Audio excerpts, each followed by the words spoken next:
Thank you.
enough of that. What's up, friends? My name's Aaron Ciotti. Everybody calls me Ciotti. You can call me Wangle McDangle. That was yesterday or the day before. Really strange spot. There were all those like little shanty house things, and then that like middle altar area. I don't know. It's this super random spot that was super fun to fly, and I can't wait to go back. I was having like a gigantic allergy attack the entire time, but hey, that's my life. We're gonna review some footage tonight from the 3-inch ripsqueaks, both of them, and the 4-inch rig at that spot, which should be really interesting. I wanted to play you guys a bunch of that so that you could just kind of get dialed in a little bit as to what a 5-inch rig does there. 600-gram 5-inch rig carrying a Session 5. No smoothing, no hyper smooth, no nonsense. And then, yeah, in a little bit, we'll take a look at what a 3-inch and a 4-inch rig do there as well. And you'll get to see why I keep saying that 4-inch rigs kind of don't have a home, so to speak. They don't have like, yeah, they're fun to build, to see what a 4-inch flies like, but I'm gonna ruin the surprise. It flies like a little bit of a bigger 3-inch. This is my full-time. What else are we doing? Q&A, of course. This is Micro Monday. I am in Joshua Bardwell's time slot. He's busy racing, having a good time up in Nashville, I believe, at some big race and freestyle event.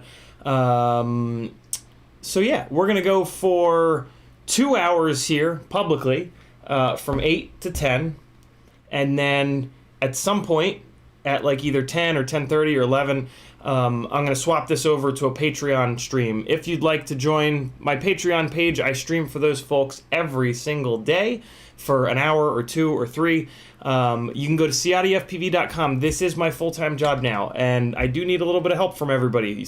You got to click some stuff, maybe down here, maybe some affiliate links, and if you have a couple extra bucks, that helps too. But yeah, if everybody helps out, I can keep doing this full time and keep bringing you guys good content and saving you money and showing you the right stuff to buy and all that good nonsense. Over on CiottiFPV.com, the very top link is to my Patreon page. It's going to cost you $3 whole a month to join. That works out to 10 cents a day. And like I said, I do stream every single day. It's also going to get you access to my Discord with a group of amazing people. You're going to get email notifications from Patreon, Discord notifications, and Facebook notifications every single day when I live stream. I don't have like a set schedule. So yeah, if you want to catch all the streams and all the juicy knowledge, that's going to be important for you because YouTube's notification system blows. If you want to use YouTube's notification system, click some stuff down here, the bell, the subscribe, the thumbs up, and maybe even leave a comment if you'd like. Over on my website, we've also got a whole bunch of affiliate links. If you find yourself doing an order, you or anybody that you know doing an order on Amazon, umagod.com, FPV Cycle, FPV Crate, Get FPV, and a bunch of other spots. If you hit my affiliate links before, I mean, you can use the affiliate link to get to the website, or right before you check out. It doesn't matter. If you just hit the affiliate link, that's going to put my code into your shopping cart, and when you check out, I'm going to get 1 to 6% of that order. That does add up. You guys have done an amazing job doing that. I'm super appreciative. It is free money. You can still get free shipping. You can still use coupon codes. There's nothing that happens by doing that that's going to penalize you. That shop is just going to show me some appreciation for sending you over there. So some of our folks have replaced their bookmarks with my affiliate links, so they don't have to think about it. Every time they go to Get FPV, they just hit their bookmark and it's my affiliate link and my name, my code goes in their cart. Whatever works for you. I personally always forget to do it. So if you forget as well, I can't blame you. I've also got an Etsy store over there with some really cool stickers. One of the stickers, you want Clam Man. Come on, if you don't know who Clam Man is... 諦めんなよ。諦めんなお前。どうししてそこでやめるんだ。そこでもう少し頑張ってみろよ。ダメ諦めたら周りのことを思うよ。応援してる人たちのことを思ってみろって。あともうちょっとのところなんだから。俺だってこのマイナス10度のところしじみが取れるって頑張ってんだよ。絶対やってみろ。必ず目標達成できる。だからこそネバーギブアップ。 So that's Clamman. If you need a reminder to never give up, I got you covered. There's a whole bunch of other really cool stickers over there, and there's a bunch of hardware. Lots of cool stuff going on. I've also got a Fiverr page where I'm doing flight instruction and flight coaching. I've been flying for a little over 4 years. I'm half decent. If you want to get a little bit better at flying, regardless of your skill level, I can help you out with that. Prior to FPV, I spent about 10 years as a autocross and track day driving instructor, and kind of fell in love with helping people get better at like a really difficult task.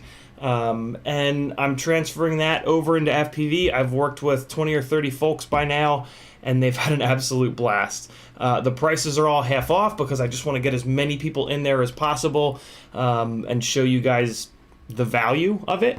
So yeah, head on over there and check me out. Also, I'm doing tuning sessions to help you tune and helping you build. Choose your part selection properly.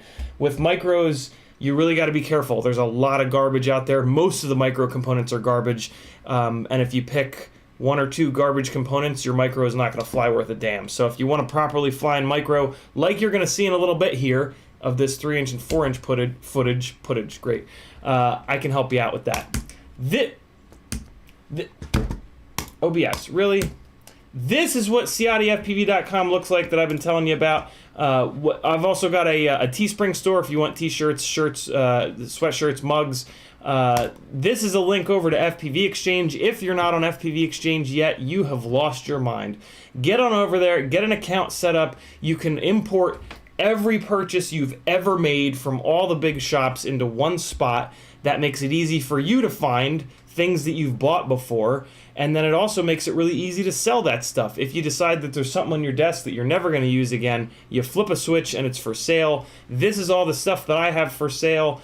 If you're interested in a Schizo FPV t-shirt and you search for that on FPV Exchange, it's going to show you that Get FPV sells it right here. But it's also going to show you that CiottiFPV is selling it. So, like, Facebook Marketplace ain't going to do that, you know? Facebook Marketplace ain't going to put you above the actual resellers. Get on over. The other thing it's nice about is checking where stuff is in stock. If you're looking for a specific item and it's out of stock, type it into FPV Exchange. It's going to show you every single different shop that has that, so that you can check stock all over the internet in all of the different major shops. It's an awesome website. It's been created by an amazing dude, Xenakis Nevin. The guy is working in a hospital all day long saving lives, and then he comes home and makes us an awesome website. Show the man some support. He is a huge supporter of me and this channel. I probably wouldn't be here if it weren't for Nevin. So get on over to FPV Exchange. Wait, where is it? There it is. And show Nevin some love. If you'd like to speak directly to me in the OBS, I swear to God, I'm going to light you on fire and dance around your burning grave. That jumped up a notch. If you'd like to talk directly to me, all you've got to do is type my name, CiottiFPV. When you do that, it lights up in orange like this, and I know that you're talking directly to me. If you don't do that, there it is. If you don't do that, I'll assume that you guys are talking amongst yourselves. We have an incredible community here on these live streams. These guys hang out in the chat damn near every single live stream. Help each other out. The Discord is great, but the chat here is just ridiculous. You guys, like, just are the best. Helping each other out, meeting each other, talking smack, and then occasionally typing my name in so that I can read your question and say hey. Speaking of the chat, Fairly Functional was first, then Beep2, Richard, Motor FFPV, Rick Cepeda, Jackalope FPV, Family Guyver, Northern Tier FPV, Tiago Ramos FPV Trucker, Tiny Whoop is here. What's up, Tiny Whoop? Hold on. That's potentially Jesse. I'm going to make Tiny Whoop a moderator. I'm assuming that that's Jesse. What's up, man? Really, really good to have you. I click the button to make you a moderator. I guess it doesn't light you up in blue right away. Dan Richmond, Mike Bamiller, Carbon Cage is here, Big N Little, Chuck Toast, Beep Tube, Dan Richmond, Double A, Mike Bamiller again, or Bamillier, Freelo Joe, Jackalope FPV again, Licensed to Drive, Marcel Off Axis FPV, Robert, Riot 9, Cool Coyote, Mike Bamiller. Speaking of Cool Coyote, look at this. Look what Cool Coyote sent me.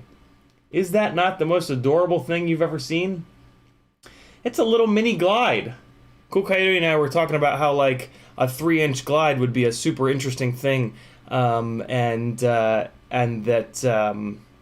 Kebab had tried it a while ago and didn't like it, and Cool Coyote was like, well, I'll just make it in CAD and cut it. And yeah, here it is. So we're going to do a little bit of crash testing with this and see where it breaks. And then maybe I can help Cool figure out how to beef it up a little bit. And then we'll have another really good 3-inch frame. This is 30 grams at the moment, which is really, really light. I think it's going to be a little...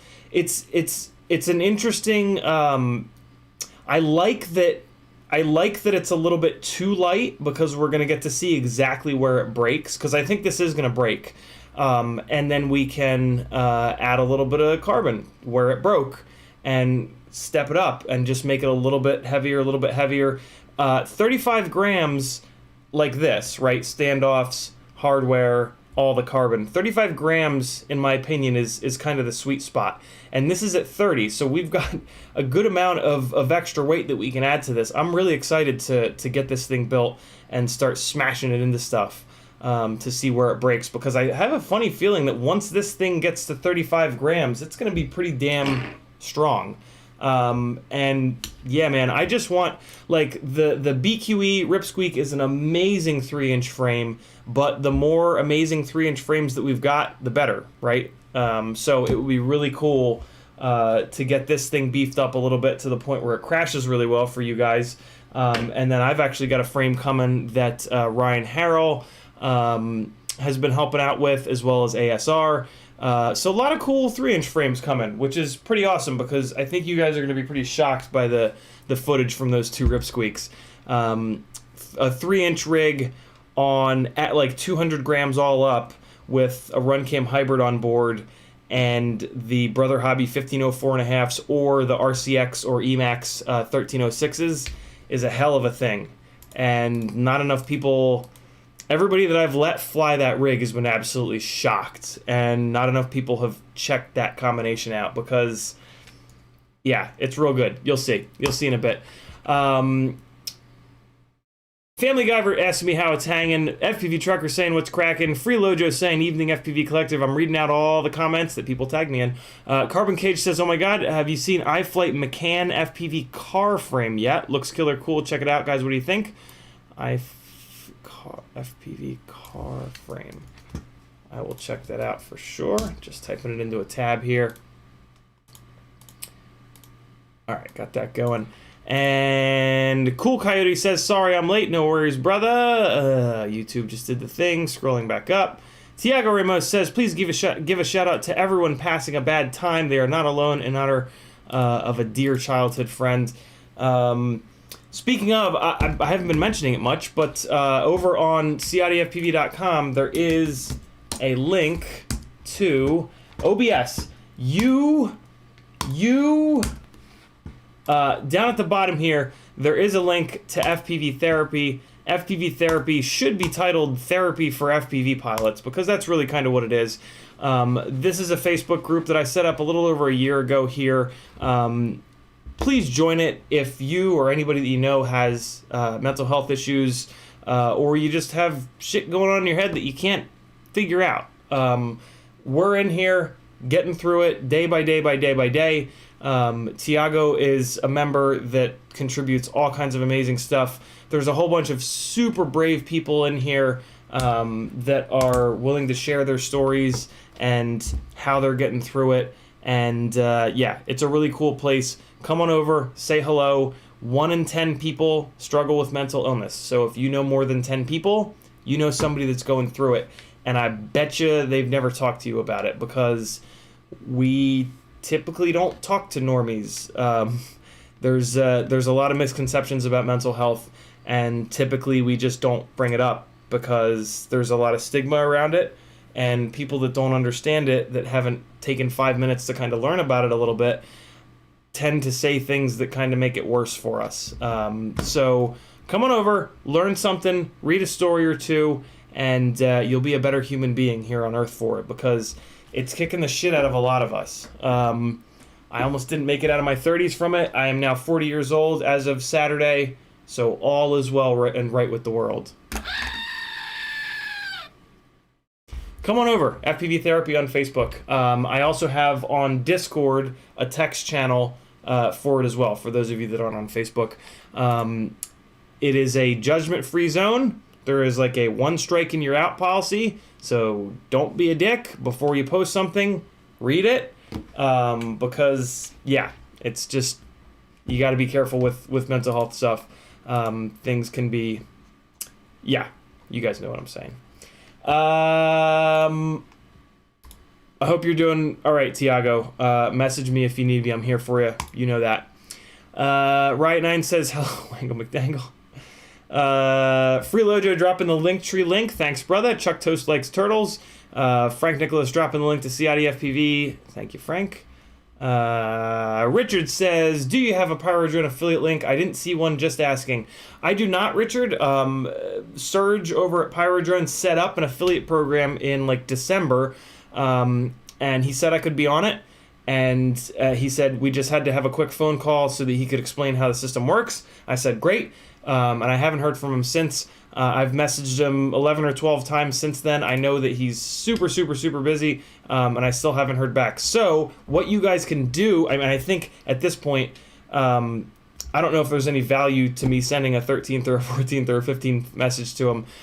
So I think at this point, the only thing that we can really do is if you guys are doing a PyroDrone order in the notes field, if you just say something like, you know, hey, CiottiFPV sent me, I would love to see him on your affiliate program, whatever you want to say. But if I have to assume that if enough orders come in with my name in the notes field, whoever is reading the notes field will mention to Serge, like, yo, this lanky, gangly dude with crazy car-related shirts is sending us a lot of business. We should maybe hook a brother up with 1 to 6%.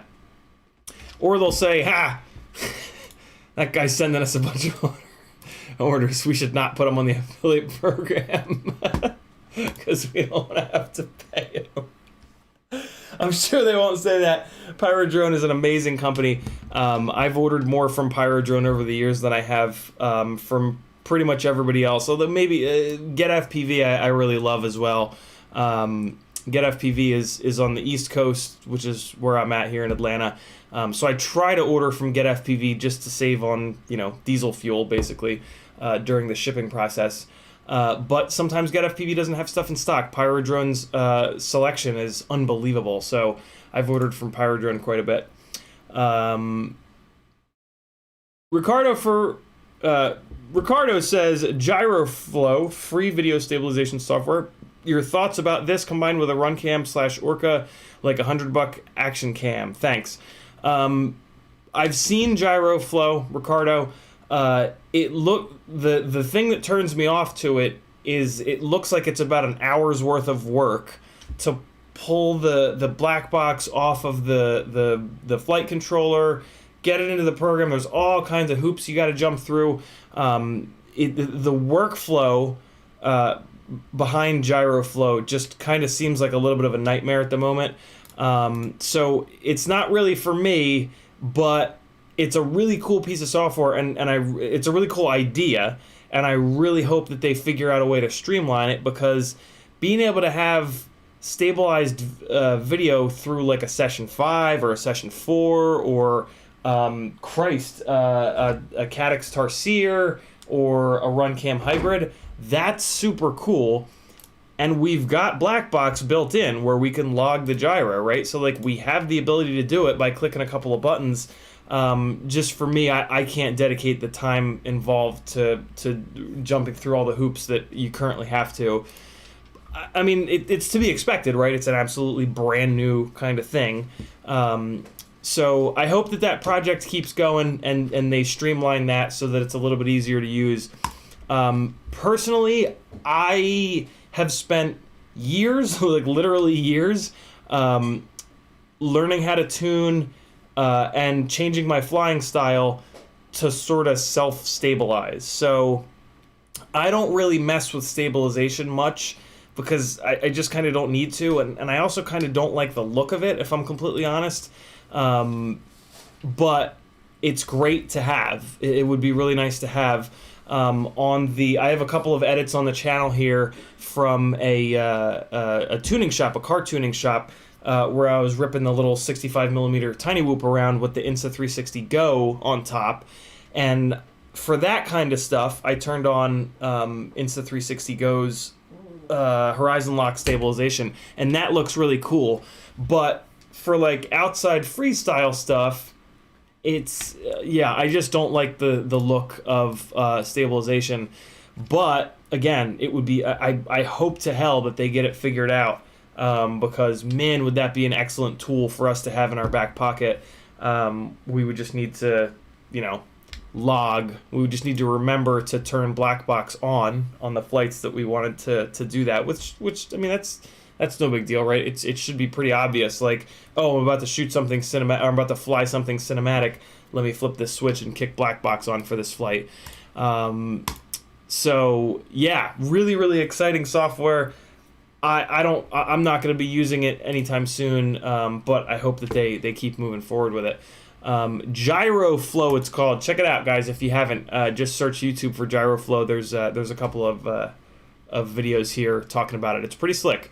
Off Axis says, I'm totally buying a collective hoodie and t-shirt soon. Very cool. You're gonna like it, man. I made it a point on Teespring to go up to like the ultra premium shirts and hoodies. So yeah, treat yourself. You guys have like one t-shirt that's really nice, right? Like you've bought a t-shirt at some point that's like really good quality, and you put it on, you're like, yeah, feeling good today. I don't know. That's what you're gonna get. So treat yourself. Buy yourself a nice t-shirt. If you don't like my logo on it, just turn it inside out. Freelojo says, I like the Truex on the 3-inch glide. Yeah, you know what? Very true. It is a Truex. It should be. 10 and a bit. Almost. Not quite. Pretty damn close. It is ever so slightly... Hold on. Is it the opposite of Truex? Hold on. That is 10 and a half. So 10 and a half wide. And... Oh, no, it is. It is. Yeah. It is a Truex. Very cool. I don't think there are any 3-inch frames that are Truex. That's pretty cool. That makes sense because it's the glide geometry, just shrunken down. So yeah, there we go. I'm really excited. I have a feeling that these arms are gonna break. I think this is a little skinny here. I think these arms might let go, but you never know, man. These rigs are so light. Like 200 grams is really not a lot of mass. I'm also a little concerned with the base plate here, but I love that Cool Coyote made it. I don't know if he did this on purpose. I have a feeling he did, but I love that it's a little bit too light right now, because that's just a really good way. One of the ways to see where a frame breaks is to 3D print it, but 3D printed material doesn't have the same properties as carbon, so this is actually a really, really good way to test and see where, because I mean it's gonna break for sure. I'm gonna break it, guaranteed. This is a really interesting way to see where it's gonna break. So I'm super looking forward to blowing up some motors on this rig. Cool Coyote, thanks again, man. This is awesome. This is gonna be a really cool little project. Yeah, let's get that thing built and smash it up good. Marcellus FPV says 20 by 20 and 25 by 25. What are you referring to, Marcellus? YouTube just did the thing. Scrolling back up. DJ CJX says, yo, yo, yo, what's up, man? My tiny trainer is getting shark bite right now. Very cool, DJ. How are you going to get that to fit? Forevermore says, how's the BattleBot fund? Forevermore, go to CiottiFPV.com, scroll all the way to the bottom. There's a BattleBots info button. Click that button, and that'll tell you all about the BattleBot fund. And you'll get a kick out of it at the same time. Fairly Functional says, hey man, how's it going? Scott FPV says, my tadpole's flipping out. Just replaced ESC and motors. Motors are mapped and turning correctly, and the props are on right. Help. Scott FPV, you want to go into, link up with Betaflight, and on that very first screen, once you connect in Betaflight, there's a digital version of the quad. You want to make sure that when you take the rig, when it's plugged in, and you nose the rig down, you want to make sure that that digital version of your quad also noses down. And then you want to make sure that when you nose up, it noses up. Left, left, right, right, yaw left, yaw right, yaw right. It sounds like your flight controller is maybe in there sideways or upside down, which is totally fine, but you have to correct that in the configuration tab. And to confirm that that's what's going on, just use that initial screen, and you'll be good to go. Marcelia says, Atlanta, surprised you don't use RDQ more. So yeah, I have ordered from RDQ a bunch. A friend of mine had ordered 2 products. He'd done 2 big orders from RDQ and from GetFPV at the same time. He had to return individual pieces from that order to RDQ and GetFPV. His customer service experience from RDQ was kind of a nightmare. His customer service experience at GetFPV was amazing.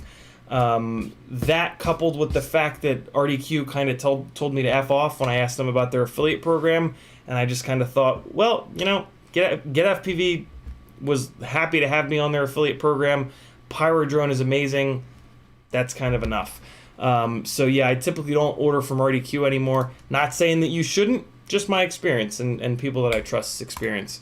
Fairly Functional saying hello. Oh wait, no, I already read that. Go-Kart Mozart says, Ovanic Batteries sent out an email about an affiliate program and a link to apply. Not really of use to me, but I could forward to you if you'd like.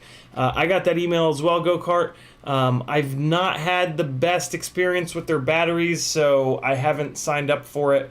I try to only really represent companies that I really, really believe in. I've used a couple of their batteries now, and I just haven't had the best experience. They are really inexpensive, which I love. But Tattoo R-Lines are really my preferred battery, as well as HeliDirect Talons. I find the Tattoo R-Lines and the HeliDirect Talons to be a better battery.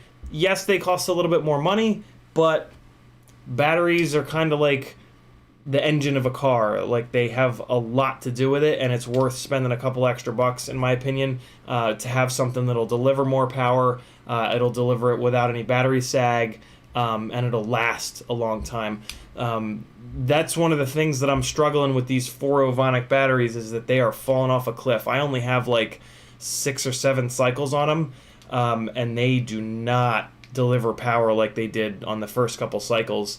And that's, yeah, I mean, that's pretty common for really inexpensive batteries. Tattoo has a battery called the Funfly that's really inexpensive, and I had the same experience with that. So I should say lightweight, inexpensive batteries. Heavy, inexpensive batteries like China Hobby Lines don't suffer from that same problem. So yeah, I don't know. I guess if enough of you guys really need to buy Ovonic batteries, I can set the affiliate link up. But I would rather see you guys get the HeliDirect Talon batteries or the Tattoo R-Lines. Spend an extra couple bucks. The battery is going to last a lot longer. yeah, I don't have any problem spending a couple extra dollars if I'm going to get 40 or 50 or 60 cycles out of a battery rather than 10 or 15 or 20 kind of thing, right? Yeah, I don't know. I'm going to keep flying these Ovonic batteries. They are always the first 4 batteries that I fly when I go out. So maybe they've kind of degraded as far as they're going to degrade at this point. And they're not bad, but I mean, they just get stuck. Like when I fly my Tattoo R lines that have like 50 or 60 cycles on them now, it's such a difference. So yeah, I don't know. I appreciate the sentiment though, Gokar. I appreciate you mentioning that. Alexander FPV says, welcome to the 40 plus club. Thanks, brother. Off Axis says, can I buy the hoodie and have it sent to you first for you to autograph and throw in some goodies? Yeah, for sure, man. Absolutely. Just fire me a message anywhere. Actually, here's what I'll do, Marcel. I have not gotten yes, message me at CiottiFPV on Instagram or Facebook or Smoke Signals, wherever, and we'll work it out. Don't order it first, though. Message me first, and we'll figure it out. Tolkien says, happy late birthday. Thanks, brother. Marcelius says, make them thicker, if anything, not wider. The arms are currently 3 millimeters. To go up to 4 millimeters, the problem becomes the arm ends become really heavy.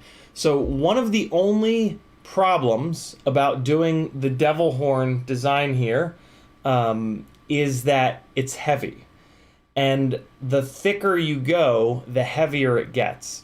So 3 millimeters, in my opinion, is the correct thickness for a 3-inch rig's arms, but I just get the feeling that this might be a little too thin front to back. So Marcelius, I'm with you on 5-inch frames when we talk about 4 millimeters thick versus 5 millimeters thick. 5-inch frames should all have 5 millimeter thick arms, for sure. But a 3-inch rig that's at 200 grams instead of 600 to 700 grams, I think that 3 millimeter is the correct thickness, which again, to go up to 4 millimeter would make the end of the arm too heavy, in my opinion, and we would start to lose performance because of that out here. It's a real balance. It's a really interesting balance when you design a quad arm of thickness versus width. And in my experience, 3 millimeters is the appropriate thickness for a 3-inch micro brushless arm. Really good thought, though. I like where your head's at, Marcellus. YouTube just did the thing again. Come on, man. YouTube, come on, man. There we go. There it is. Gem Fan Hobby is in the house. Everybody's... Gem Fan Hobby comes in and says, hi, is this an FPV-related channel? And they hit us with a that's what she said. Everybody say hi to Gem Fan Hobby. They are my favorite propeller manufacturer. I've been singing their praises since the very beginning. Micro propellers have always been kind of... I mean, they just are. They're hard to get balanced properly, and Gem Fan has always done a better job than any of the other manufacturers. I'm talking like going back 4+ years ago when I first got into micros, at making their micro propellers balanced. I've also really enjoyed that their propellers, for whatever reason, are a little bit more efficient than the other companies. So yeah, I've been a huge Gem Fan propeller fan, Gem Fan forever. And it's awesome that I've been working with them this year. And I don't know, maybe there's some exciting stuff to come with them. You never know. Freelojo says Acrobat Duo is True X2, I believe, at least as far as the motor location. It just has a long chassis in the middle. So Freelojo, you are correct about the Acrobat V1, but the Duo is actually Squished X. So if you can... I do have... I can show you. I didn't realize that. One of you guys actually called me on that a while ago. which was pretty awesome. I love when you guys call me on my shit. Check this out. It's hard to tell because the center section has so much going on. It's really tough to like see that. But yeah, check it out. The Acrobat is just such an interesting designed frame. I think this is actually a prototype V1 from way back when Brad and I were helping with Tommy with that. But yeah, look at that. Isn't that cool? That is V1 and then the Duo. I think they're the same. Yeah, it's the same motor to motor, left to right. But yeah, the Duo became a little bit of a squished X. I'm a big fan of the V. The Duo is great, but man, I have such fond memories of the prototype testing phase with the V1. That was such a cool time to be working with Tommy on that, and like such an honor too. My relationship with Tommy dates back to the original quad camp with the power loop and Matty flip and the tables thing, and it was just so cool for him to get in touch with me after that event and stay in touch with me after that event to get my take on micro stuff. That was really, really cool. And then to have Bob Rugi Kebab also reach out to me. It's been a really cool, yeah, I don't know. It's been a cool path, man. DJ says, magic, man, magic. License to Drive says, putting shark bite in a tiny trainer is easy. Just need to cut a little bit of the canopy. Okay, I had a feeling you were going to have to cut the canopy. I put what the hell did I put in mine? A Caddx baby turtle, I believe. And I had to notch a tiny little bit of the canopy out as well. Walkie Talkie says, my quad flips out an absurd amount when I hit something. How do I limit this? I have no idea, brother. If you figure that out, you let me know. Basically, the PID loop is running. The PID loop is running all the time. So when you hit something, the PID loop, you want to think about the PID loop as error correction, right? PID loop doesn't make any sense. It's error correction. That's literally what it's doing. So no error is steady state, right? This is no error right now.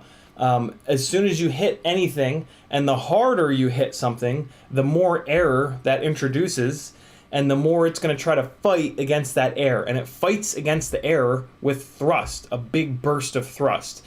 And so, yeah, you hit anything, it's going to fight against that with a big burst of thrust, and that's going to make it shoot off in whatever direction it's pointing. And yeah, I mean, that's just sort of how error correction works. There's really no way to get around that. I mean, I guess there is a way to get around it. It's to turn your, it would be to turn your motor ramp up down to give the whole quad less power. You could run less powerful motors. You could increase the weight of the rig. You could technically pull the PIDs down, pull the Ps, yeah, just the Ps, really. You could pull them down. They're based on time. They're not based on power. So that helps a little bit because the error correction would respond a little bit slower. And when it does that, it tends to be a little bit less violent. But yeah, I mean, all of these things kind of cripple the way that the rig flies. So, I mean, it's sort of just, if you want a rig that's locked in, it's sort of just the nature of the beast. There's really no there's no way around it. Really good question though. Alexander FPV says, got a bunch of Talon batteries today and they're effing small. Can't wait to test them out. Yeah, they're also lightweight, Alexander. That's the two of the big things that I love about the R lines and the Talons is that they're lightweight, they're small, and they don't cost you a fortune. The R lines are typically like $30 and they're lighter than the Thunder Powers by like 10-ish grams, 5 to 10 grams. They're $30 instead of 40. If you're looking at like a 6S 1050, the R line is going to cost you $30. The Thunder Power is going to cost you $40. And the way that the R line delivers power, like, it just doesn't sag. Like, I just don't get low battery warnings until 4+ minutes of hard flying. So Yeah, tattoo our line and those talons. I'm absolutely in love. I don't think there's any reason to get anything else. Alexander FP. Oh no, we got that. Forevermore says, I've seen the video, some of which is about me. I'm now working on something of my own. I don't remember what we were talking about. Forevermore. You left that comment at 8:36, so 10 minutes ago. What were we talking about? 10 minutes ago. I don't remember. Forevermore. Feel free to tag me again and let me know what we were talking about. Do me a favor, copy and paste this comment though, so that I don't, because I might not read this next comment of yours for 10 minutes from now. Family Guyver says, RDQ sent me the wrong item and they would only give me store credit for the return. That was one of the things that my buddy Brad got really pissed off about. CiottiFPV has always been willing to return money even on an open product. Yeah, Family Guyver, that's a very similar experience to what Brad went through. It was kind of even more frustrating than that. Like RDQ almost didn't believe him, and they made him like jump through all these hoops, and it was just it wasn't great. And to have that with this like super simple, super easy experience that he had with CiottiFPV, it was kind of like, okay, that makes that decision pretty easy. We're pretty lucky here in the U.S. that we have a lot of really, really, really good shops to choose from. So, yeah, I mean, we can be a little bit picky about who we support. And I always try to support shops that... And, I mean, here's the other thing, right? Brad is as deep into this hobby as me. So, like, either one of those shops are dealing with somebody who's probably spent $5 to $10 grand. And, like, you know, when you got a customer like that, you should just be like, oh, you want to return that $50 ESC? Cool. Right? It shouldn't be like, take pictures of it. Yeah, we'll leave it there. Scott FPV says, on my tadpole, the pitch is reversed. There you go, Scott. So you got to go into the configuration tab, and there is a board alignment. There's a set of board alignment fields. You can probably just go to YouTube and type in like Joshua Bardwell board alignment and he's got a video for you. Or you can just sit there and screw around with the values and then just keep going back to that configuration screen and until you get it right. That's what I do. I don't know which field does what. I just add like 180 degrees into one of them and I see how it reacts. If it's right, great. If it's not, I change 180 degrees to the next field or 90 or whatever it is. I just do it a couple times and eventually I get it right. I had a feeling that was the issue. Scott, Alexander Romanenko said, by the way, guys, ASR is Alexander Romanenko, who did the first version of what is looking like, hopefully, going to be my frame. Ryan Harrell has gone absolutely bananas on it.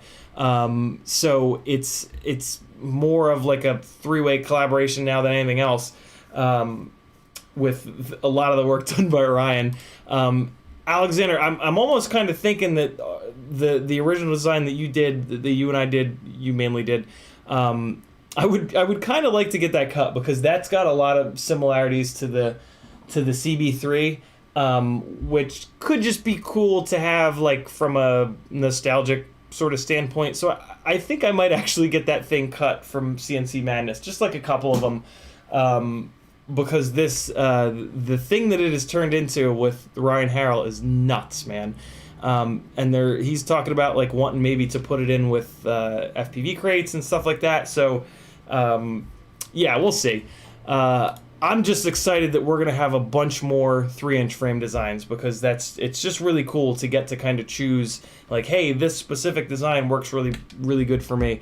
At the moment, having the Ripsqueak Micro, it's awesome. It's a great frame. But if there's something that you don't like about that frame, it's kind of like, you know, like, now what? So yeah, I'm psyched that we could potentially have like 4 really good 3-inch frame designs, 30 to 35-ish gram 3-inch frame designs sooner than later. So again, Alexander, thanks so much for the hard work. You did such an awesome job taking the CB3 geometry and kind of putting our little spin on it. I had no idea that Ryan was going to be willing to put like, God, the guy's probably like 10, 15 hours into this. He went like totally crazy just for fun. He was just having fun with it and screwing around with different stuff. Alexander says, oh, Alexander says, so when is there going to be a cut frame? Next weekend, Ryan is going to cut his design. For your design, I think maybe with the CNC Madness, maybe I'll do like a...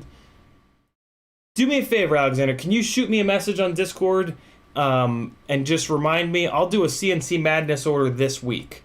And we'll just throw that design to them, let them cut a couple, and then I want to send one to you. And I would just love to have a couple CB3s floating around because just sort of having this one that never really got out of prototype has always kind of bugged me. So it would be neat to have, a little bit of a nostalgic sort of frame. Anybody that wants to celebrate the power loop Matty flip nonsense from that quad camp, that's what I was basically flying at that event. Anybody that's into that, it would be cool to hawk a couple, and then just neat. It'll just be neat from like a OG, and it's a great frame design too. Nothing wrong with the frame design. Marcelius says, I see your point. I don't remember what we were talking about, Marcelius. Sorry, brother. Feel free to copy and paste and let me know what we're talking about. I feel like I'm getting more and more behind on the chat, but that's okay. Monday night is Q&A night, so you guys ask amazing questions, and that's why I get behind on chat, so it's a really good problem to have. CiottiFPV says, dirty pitch and roll are reversed. Yaw is correct. Pitch and roll are reversed. So your board is probably 90 degrees in there. So that's going to be one of the adjustments in the board alignment is don't do gyro alignment. You don't want to change the gyro alignment. You want to change the board alignment.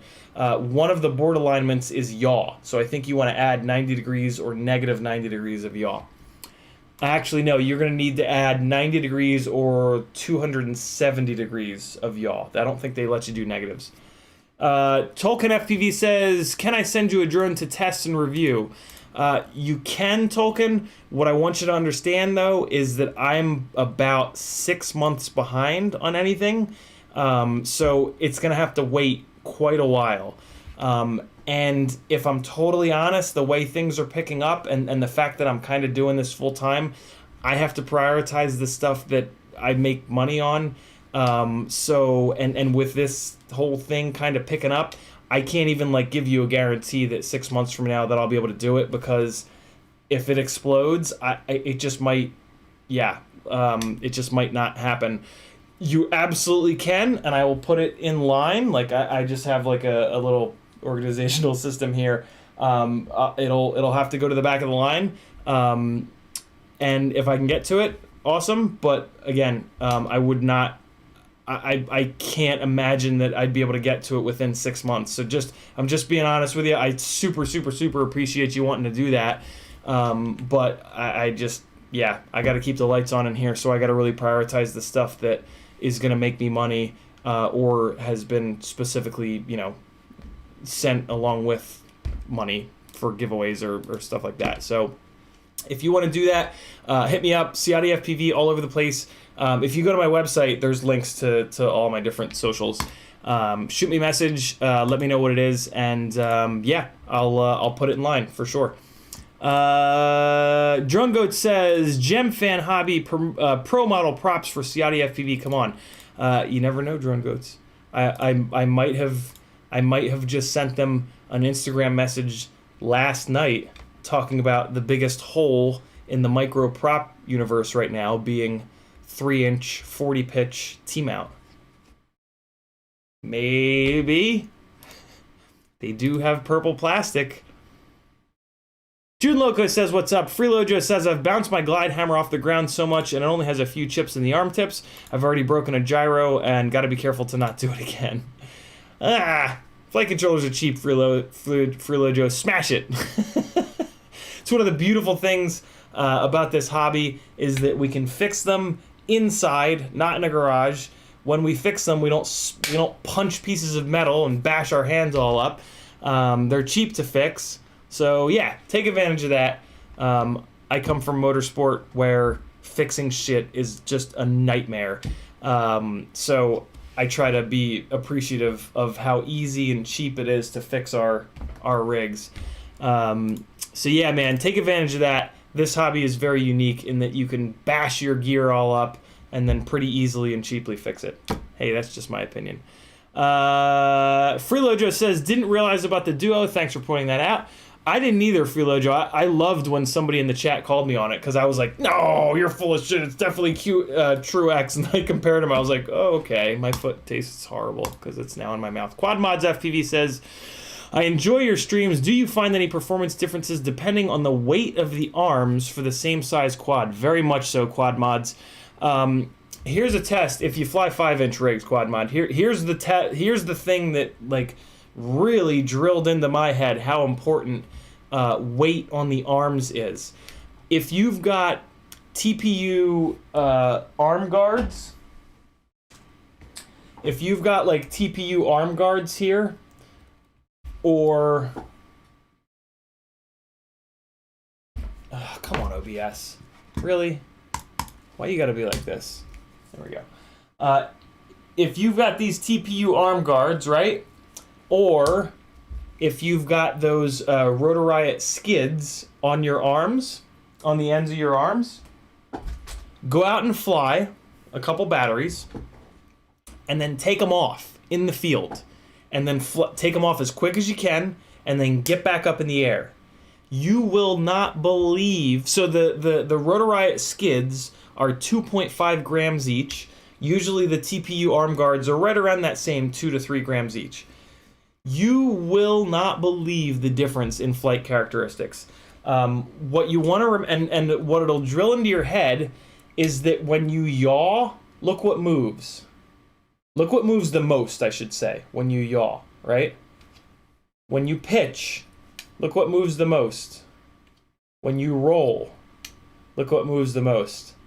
It makes a huge difference. You ever notice that when you yaw, roll, or pitch, everything happens really snappy in the goggles, right? Like it's just like you stick bang in any of those directions and like all hell breaks loose, right? The response is quick, it's instant, versus when you move the throttle up and down, like nothing happens. I mean, something happens, but it's nowhere near as quick as the pitch, roll, and yaw, right?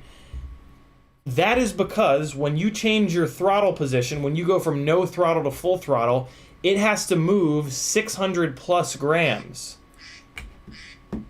Whereas when you pitch, when you yaw, it only has to move the weight of the motors and a little bit of weight here, right? Anything outside of the center, it's going to have to move. But mainly, it's only really moving the weight of the motors. Same thing with roll, same thing with pitch, right? It's only moving this. That goes to show you the importance of the weight that's far away from the center line.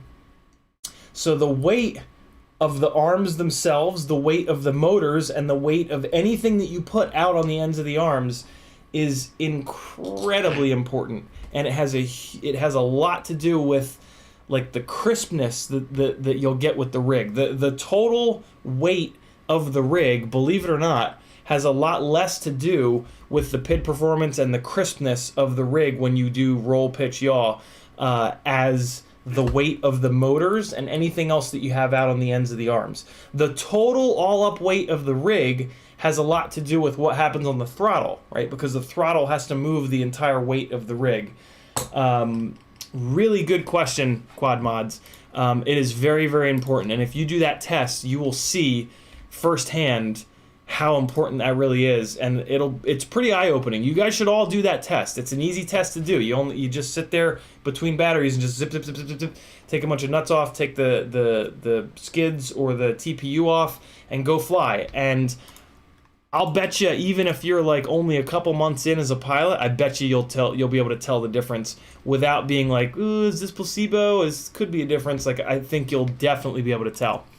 It's also why I run very lightweight motors. The T-Motor F40 Pro 2s and Pro 4s are a 2306 motor that weighs less than 30 grams.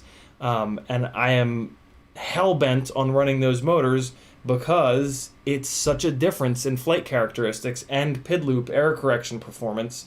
having the ends of the arms be a couple of grams lighter. Most other 2306s are like 32 to 34 grams. So yeah, the F40 Pro 2s and Pro 4s, they're expensive. $25 a motor is expensive, but it's got a titanium motor shaft, which is a lot stronger than the stainless steel shafts in my experience, so they last a lot longer, and they perform a lot better on the rig because they're so much lighter. Chris Croft says, so any updates on your frame? Also, have you ordered your Go 2 yet? I have the tab open for the Go 2. I'm still hoping that Best Buy will sell it so that when I smash it, I can just drive to the Best Buy and replace it. I'm starting to get impatient, so I'm probably just going to suck it up and order it from Insta's website, but I'm trying to wait as long as I can on the Go 2. Update on the frame, I think we just talked about a minute ago, so we should be good on that question. BeepTube says I placed 12th out of 37 at the race in Knoxville with my Sharkbite toothpick, qualified to race in a heat with Vanover. Kind of can't believe it. That's super cool, BeepTube. Congratulations, brother. That's a big deal. 12th out of 37. No shit. Good stuff, man. Scroll. Gemfin Hobby, super active in the chat. Support companies that hang out and talk to you guys, right? Means a lot. They're listening. Northern Tier FPV says Newbie Drone has always done me right. Also, yeah, me too. Northern Tier. Newbie Drone is a fantastic company, man. There's a lot of. I'm not on Newbie Drone's affiliate program. I'm not a team pilot. I'm not a sponsored pilot with them or anything. But look whose logo is on my starting screen. You know, I'm not like affiliates with all those people, but companies that are just amazing, I'm just kind of like, well, I'm going to give these guys a shout out. I've been a fan of Newbie Drone forever, and they've always been super awesome. They've also sent over a good amount of just like swag, their mouse pads, their battery straps, their goggle straps, their lanyards. When I do an order for FPV stuff, in the notes section, I'll say, hey, I do a daily live stream. I do giveaways every other week. If you want to throw some swag in, I will give it away and give you guys shout outs in the giveaways. And most companies will just throw in like 4 or 5 stickers or whatever. Newbie Drone has thrown in a bunch of stuff that they sell for, $5, $10, $20 on their website. So yeah, that's another reason why they're on there. So yeah, I don't know. It's been interesting. This whole thing over the last year, it's been really interesting to see the companies that support people that are kind of on the grassroots level. It's pretty neat. There's nothing wrong with companies that don't. There's nothing wrong with companies that focus on, the people that have 100,000 subscribers. But I think it really says a lot that there are companies that go out of their way to support the little guys as well. And that's been really cool to see. Those are the guys whose logos are on my opening screen every single day. And I feel good about that. That gives me a real sense of like kind of giving back and because, it's a big deal. Send like some random lanky bastard on the internet like, $50 worth of your stuff. Like that's real money, right? I always try to be as appreciative as possible and just give people the shout outs that frankly they deserve, because there's really only been like 5 or 6 companies that have kind of done that, and it's super cool. I've loved seeing that.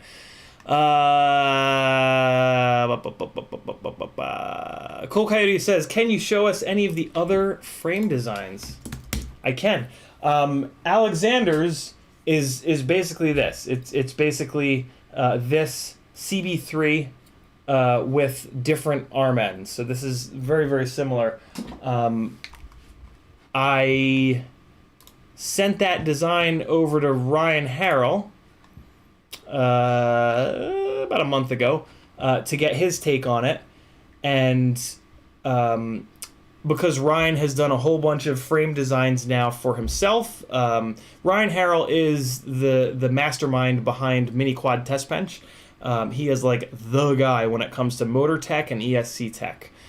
And over the past like year and a half, he's been doing a lot of frame designs with CiottiFPV, Lumineer FPV crate, and he also has his own frame called the Mini Quad Test Bench Crush, which I flew and loved.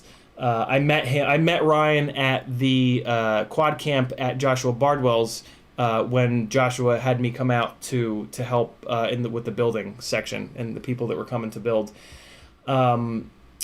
So yeah, I'd sent this design over to Ryan just to kind of get his take on it. And also Ryan has a little tiny desktop CNC. So I also asked him like, hey, can you maybe just cut one of these so that I can just crash it before I order like 10 and make sure that it doesn't just immediately fall apart? Because we did make changes from the CB3 design. And like, frame design is weird, man. Like you can change, like you can move like something by 1 millimeter and it can create like a perfect fracture point that like you just can't really. Yeah, there's a black magic to it for sure. And Ryan, I guess he's not working on any frame designs right now, and it's fun for him. He just went ham, like 2 days later, he sends me screenshots of like just essentially a whole different design of just like, hey, I've got these press nuts that sit flat. What if we did this? If you do this, you can have the thing over here and it's it was just bananas, and we've been going ever since. So here's one. Oh, come on, OBS, I'm gonna burn you. And so here's one. The arm ends have kind of stayed the same from ASR's design, but the center area has really changed. Ryan's playing around with this design, having press nuts here, press nut there, press nut there.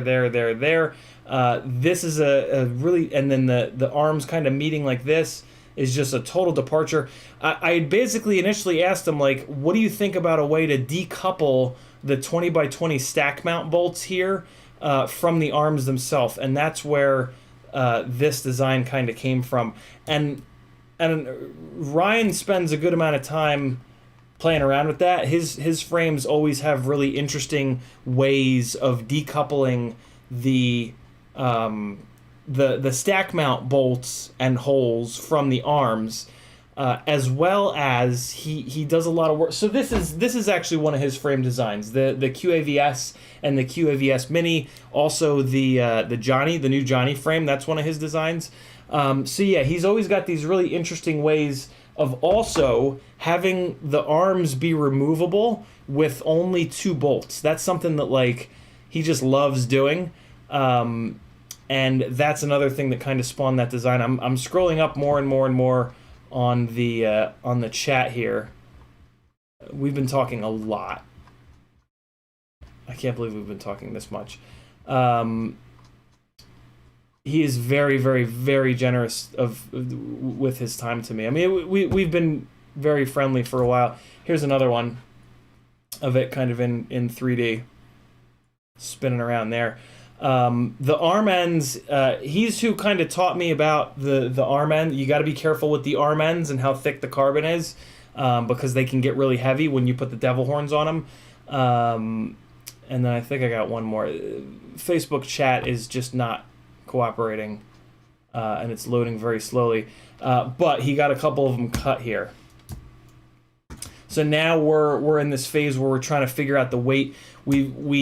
He actually talked me out of the 3-bolt on the end of the arm design here, but then when he actually cut these arms, they were a little bit too heavy. So by going back to the 3-bolt design, that was done to lighten up the ends of the arms, because the frame got up it got to like 46 grams, and that's just way too much. So there was that, and then here's his base plate design with the big ass holes for these crazy press nuts. Look at those flush press nuts. The only problem with these flush mount press nuts is the base plate has to be 3 millimeters thick to support those, and 3 millimeters is a lot for a base plate. The CB3, for example, has a 1.5 millimeter thick base plate. So yeah, we're kind of bouncing back and forth trying to figure out how the hell to get the weight down, because yeah, it got up to like 46 grams, and that's just way too much. So we're pulling the weight back down. We got to get it down to like 35, 36 grams. That's kind of the sweet spot. So yeah, we'll see what happens. The most recent thing we've been talking about is maybe ditching the X plate altogether. If the base plate is 3 millimeters, it might be strong enough to where we only need something like this to actually locate the bottom of the arms. So we'll see. That design scares the shit out of me. I feel like that's just gonna break the arms. But Ryan's designed like 7 or 8 frames now, and I've designed none. So, but what he's gonna do is he's printing different versions of different pieces, and yeah, we'll see. It's been a much longer process than I thought, but it's been a really fun process, and I'm trying to just kind of balance like the original idea was kind of mine, and then Alexander helped out a ton getting it into CAD, and then Ryan jumped in and did a bunch, and like I'm just trying to manage, like I still want to feel like it has something to do with my original design, because it's really like gone in a different direction from the original design. So I'm kind of trying to balance, like, it just becoming like, I mean, it is at this point, like it is Ryan's design, but I'm just trying to add things that I've learned with crashing micros over the last 4 years, because they do crash a little bit differently than 5-inch rigs. So yeah, it's been a really interesting design process, and yeah, I mean, Ryan just keeps giving me his time for free, and I keep just trying to thank him. It feels very one-sided, which is kind of hard to manage, because it's like, hey, I kind of wanted it to be this way, but you're the guy that knows what you're talking about, and you're doing this for free. So like, I don't want to like insult him by being like, oh, I want it this way. I know better than you. But at the same time, yeah, I don't know. It's been a cool process. But yeah, Alexander, again, do me a favor, shoot me a message on Discord. I think that original CB3 massage design, I think it would be cool to just cut a couple of those and just see how they are. We'll have another frame option. It's always a good thing. Michael Blade saying hello. CiottiFPV says, you rock, my tadpole's fixed. Benjamin West says, heck yeah, we need GemFan Flash 3-inch. I think so too, Benjamin. DJ CJX says, if you do blow up, don't forget your roots, man. Too many YouTubers and streamers have gotten way too far down the rabbit hole. I don't really have any intention, to be completely honest with you guys, of like blowing up or like becoming like a big time YouTuber. I don't deal well with the trolls and with the negative comments, and that is something that you have to deal with when, instead of 5,000 subscribers, which is roughly where I'm at now, becomes 50,000.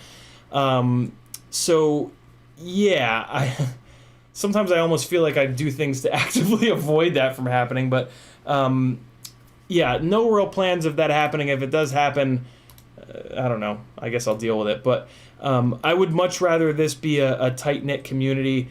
The Patreon is in a place where, I can live. It's great. I would love it to get a little bit bigger, but yeah, I'm perfectly happy things staying this size. I have to balance that, though, with the fact that there's a lot of you that really support me. Like, there's a lot of people on the $30 a month tier. Yes, that's only $1 a day, which is $1 a stream. And, like, I don't know. When I think about it that way, I'm like, yeah, that's worth $1, right? But on the other hand, like, it would be nice if, I don't know, I have to assume that those people are doing it because they want to, not because they're like, oh, this kid is so skinny. I guess I can't call myself a kid anymore now that I'm 40 years old. Yeah, I would like to think that they're not just like, he's going to die if I don't jump onto the $30 a month tier. So yeah, I don't know. It's an interesting, like, I go back and forth. On one hand, I would love for us to be like this, the what we are right now, right? Like, I feel like you guys have all become like really good friends. Like, the conversations that I see in the chat are like really cool. You guys figured out that you live near each other and like, hey, let's go fly together and shit. I see that in the chat sometimes. I'm like, wow, that's like really, really neat to see that. But at the same time, yeah, I do need it to continue growing a little bit. Yeah, there's definitely not one of the big reasons that I don't buy all the new stuff and like rush to get reviews out on the new stuff so that I can, jump on that hype train is because that can, that causes trolls to pop up and like shit like that, and I just don't want that. So yeah, no plans to blow up DJ, but if it happens, it happens. I can't really control that. I'm just gonna keep doing what I'm doing. One of the things that I love about whatever the hell's happened over the last year is that you guys are all here, like I've just kind of kept doing the things that I love to do here, and like you guys have just like enjoyed that, and you keep coming back. Like, I haven't had to I don't like doing reviews. I don't like buying the newest hype trainy thing, flying 3 batteries on it, and rushing a review out. That is not me. I never want to do that, because 3 batteries is not enough to figure out if it's garbage or not. And I don't want to put a review up about something that is garbage and say, this thing is not garbage, and then have a bunch of you guys buy it and find out that it's garbage on the 10th battery, right? Like, that's not what I want to do. I don't like doing the review stuff. I understand that I have to do it sometimes, but I don't like to do that. I like to do the stuff that I've been able to do, and I'm really, really lucky that you guys enjoy that as well, and you guys have been willing to support me enough to allow me to just keep coming in here and doing the stuff that I enjoy. Like, that's crazy, man. Like, people don't get to do that typically in life, and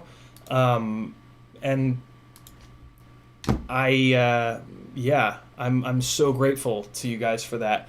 Medrone didn't tag me, but he typed the word Miata, and of course that I saw it. He says, nice Miata shirt. Where did you get that? This is one of many of my Blipshift shirts. Blipshift is just blipshift.com, blipshift.com, is one of the coolest websites ever, quite frankly. They are a website so they're a car apparel website focused on like cars that handle, but all cars. User submitted artwork, right? So like one of their fans submitted this artwork. So Blipshift as a company gets probably 100 designs a day. They go through them. They pick out the best designs that they think they will sell. They put that design up on their website with a 48-hour timer. You have 48 hours to order that shirt. They get a whole bunch of orders in. They send that shirt out to the printer with exactly the number of orders that they got. And then the printer ships them to all of us. No waste, no stock, no bullshit. It is awesome. It is the coolest. I wish that we could do something like this for FPV, but we are way, way, way too small of a group, unfortunately. But yeah, if you're into cars at all, go to blipshift.com and sign. It also forces you to sign up for their daily emails, right? Because you got 48 hours. So yeah. If you're into cars, go to blipshift, or maybe don't, because it's going to cost you a goddamn fortune, because their shirts are amazing and you're going to buy a whole bunch of them. I have like a closet full of Blipshift shirts. Luckily, they're really good quality shirts. Like they use you have your choice. They have like a Hanes Heavy Duty. They have most of them that I've gotten, the shirts are made by Next Level, which is also who makes the CiottiFPV shirts on Teespring. I went up to the Ultra Premium, and that's what their Next Level is the name of the brand.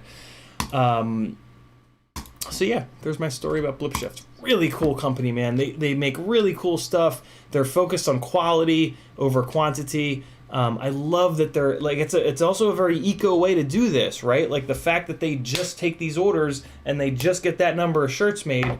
Like they're not sitting on 10,000 extra 4XLs, right, or smalls because nobody buys them. So I love them for a number of different reasons. You know, they're eco. They make cool stuff. All the good things. Christopher Dilks, what's up, brother? Something center of mass. Christopher Dilks is a friend of mine from up in Cherry Hill, New Jersey, and a really cool guy and a supporter of mine, even though he's barely into FPV.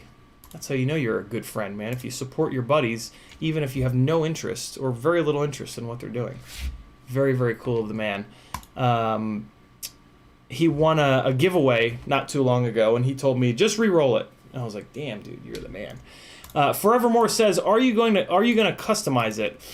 What were we talking about 20 minutes ago? Forevermore, do me a favor, tag me again, and ask me, are you gonna customize it? But instead of it, say, are you gonna customize whatever it is that you're wondering if I'm gonna customize. There we go. Marcelia says, I'm putting 17 gram 2005s on a 5-inch 4-ride. Just got the parts last week. It's gonna be fun. That's going to be a pretty cool build.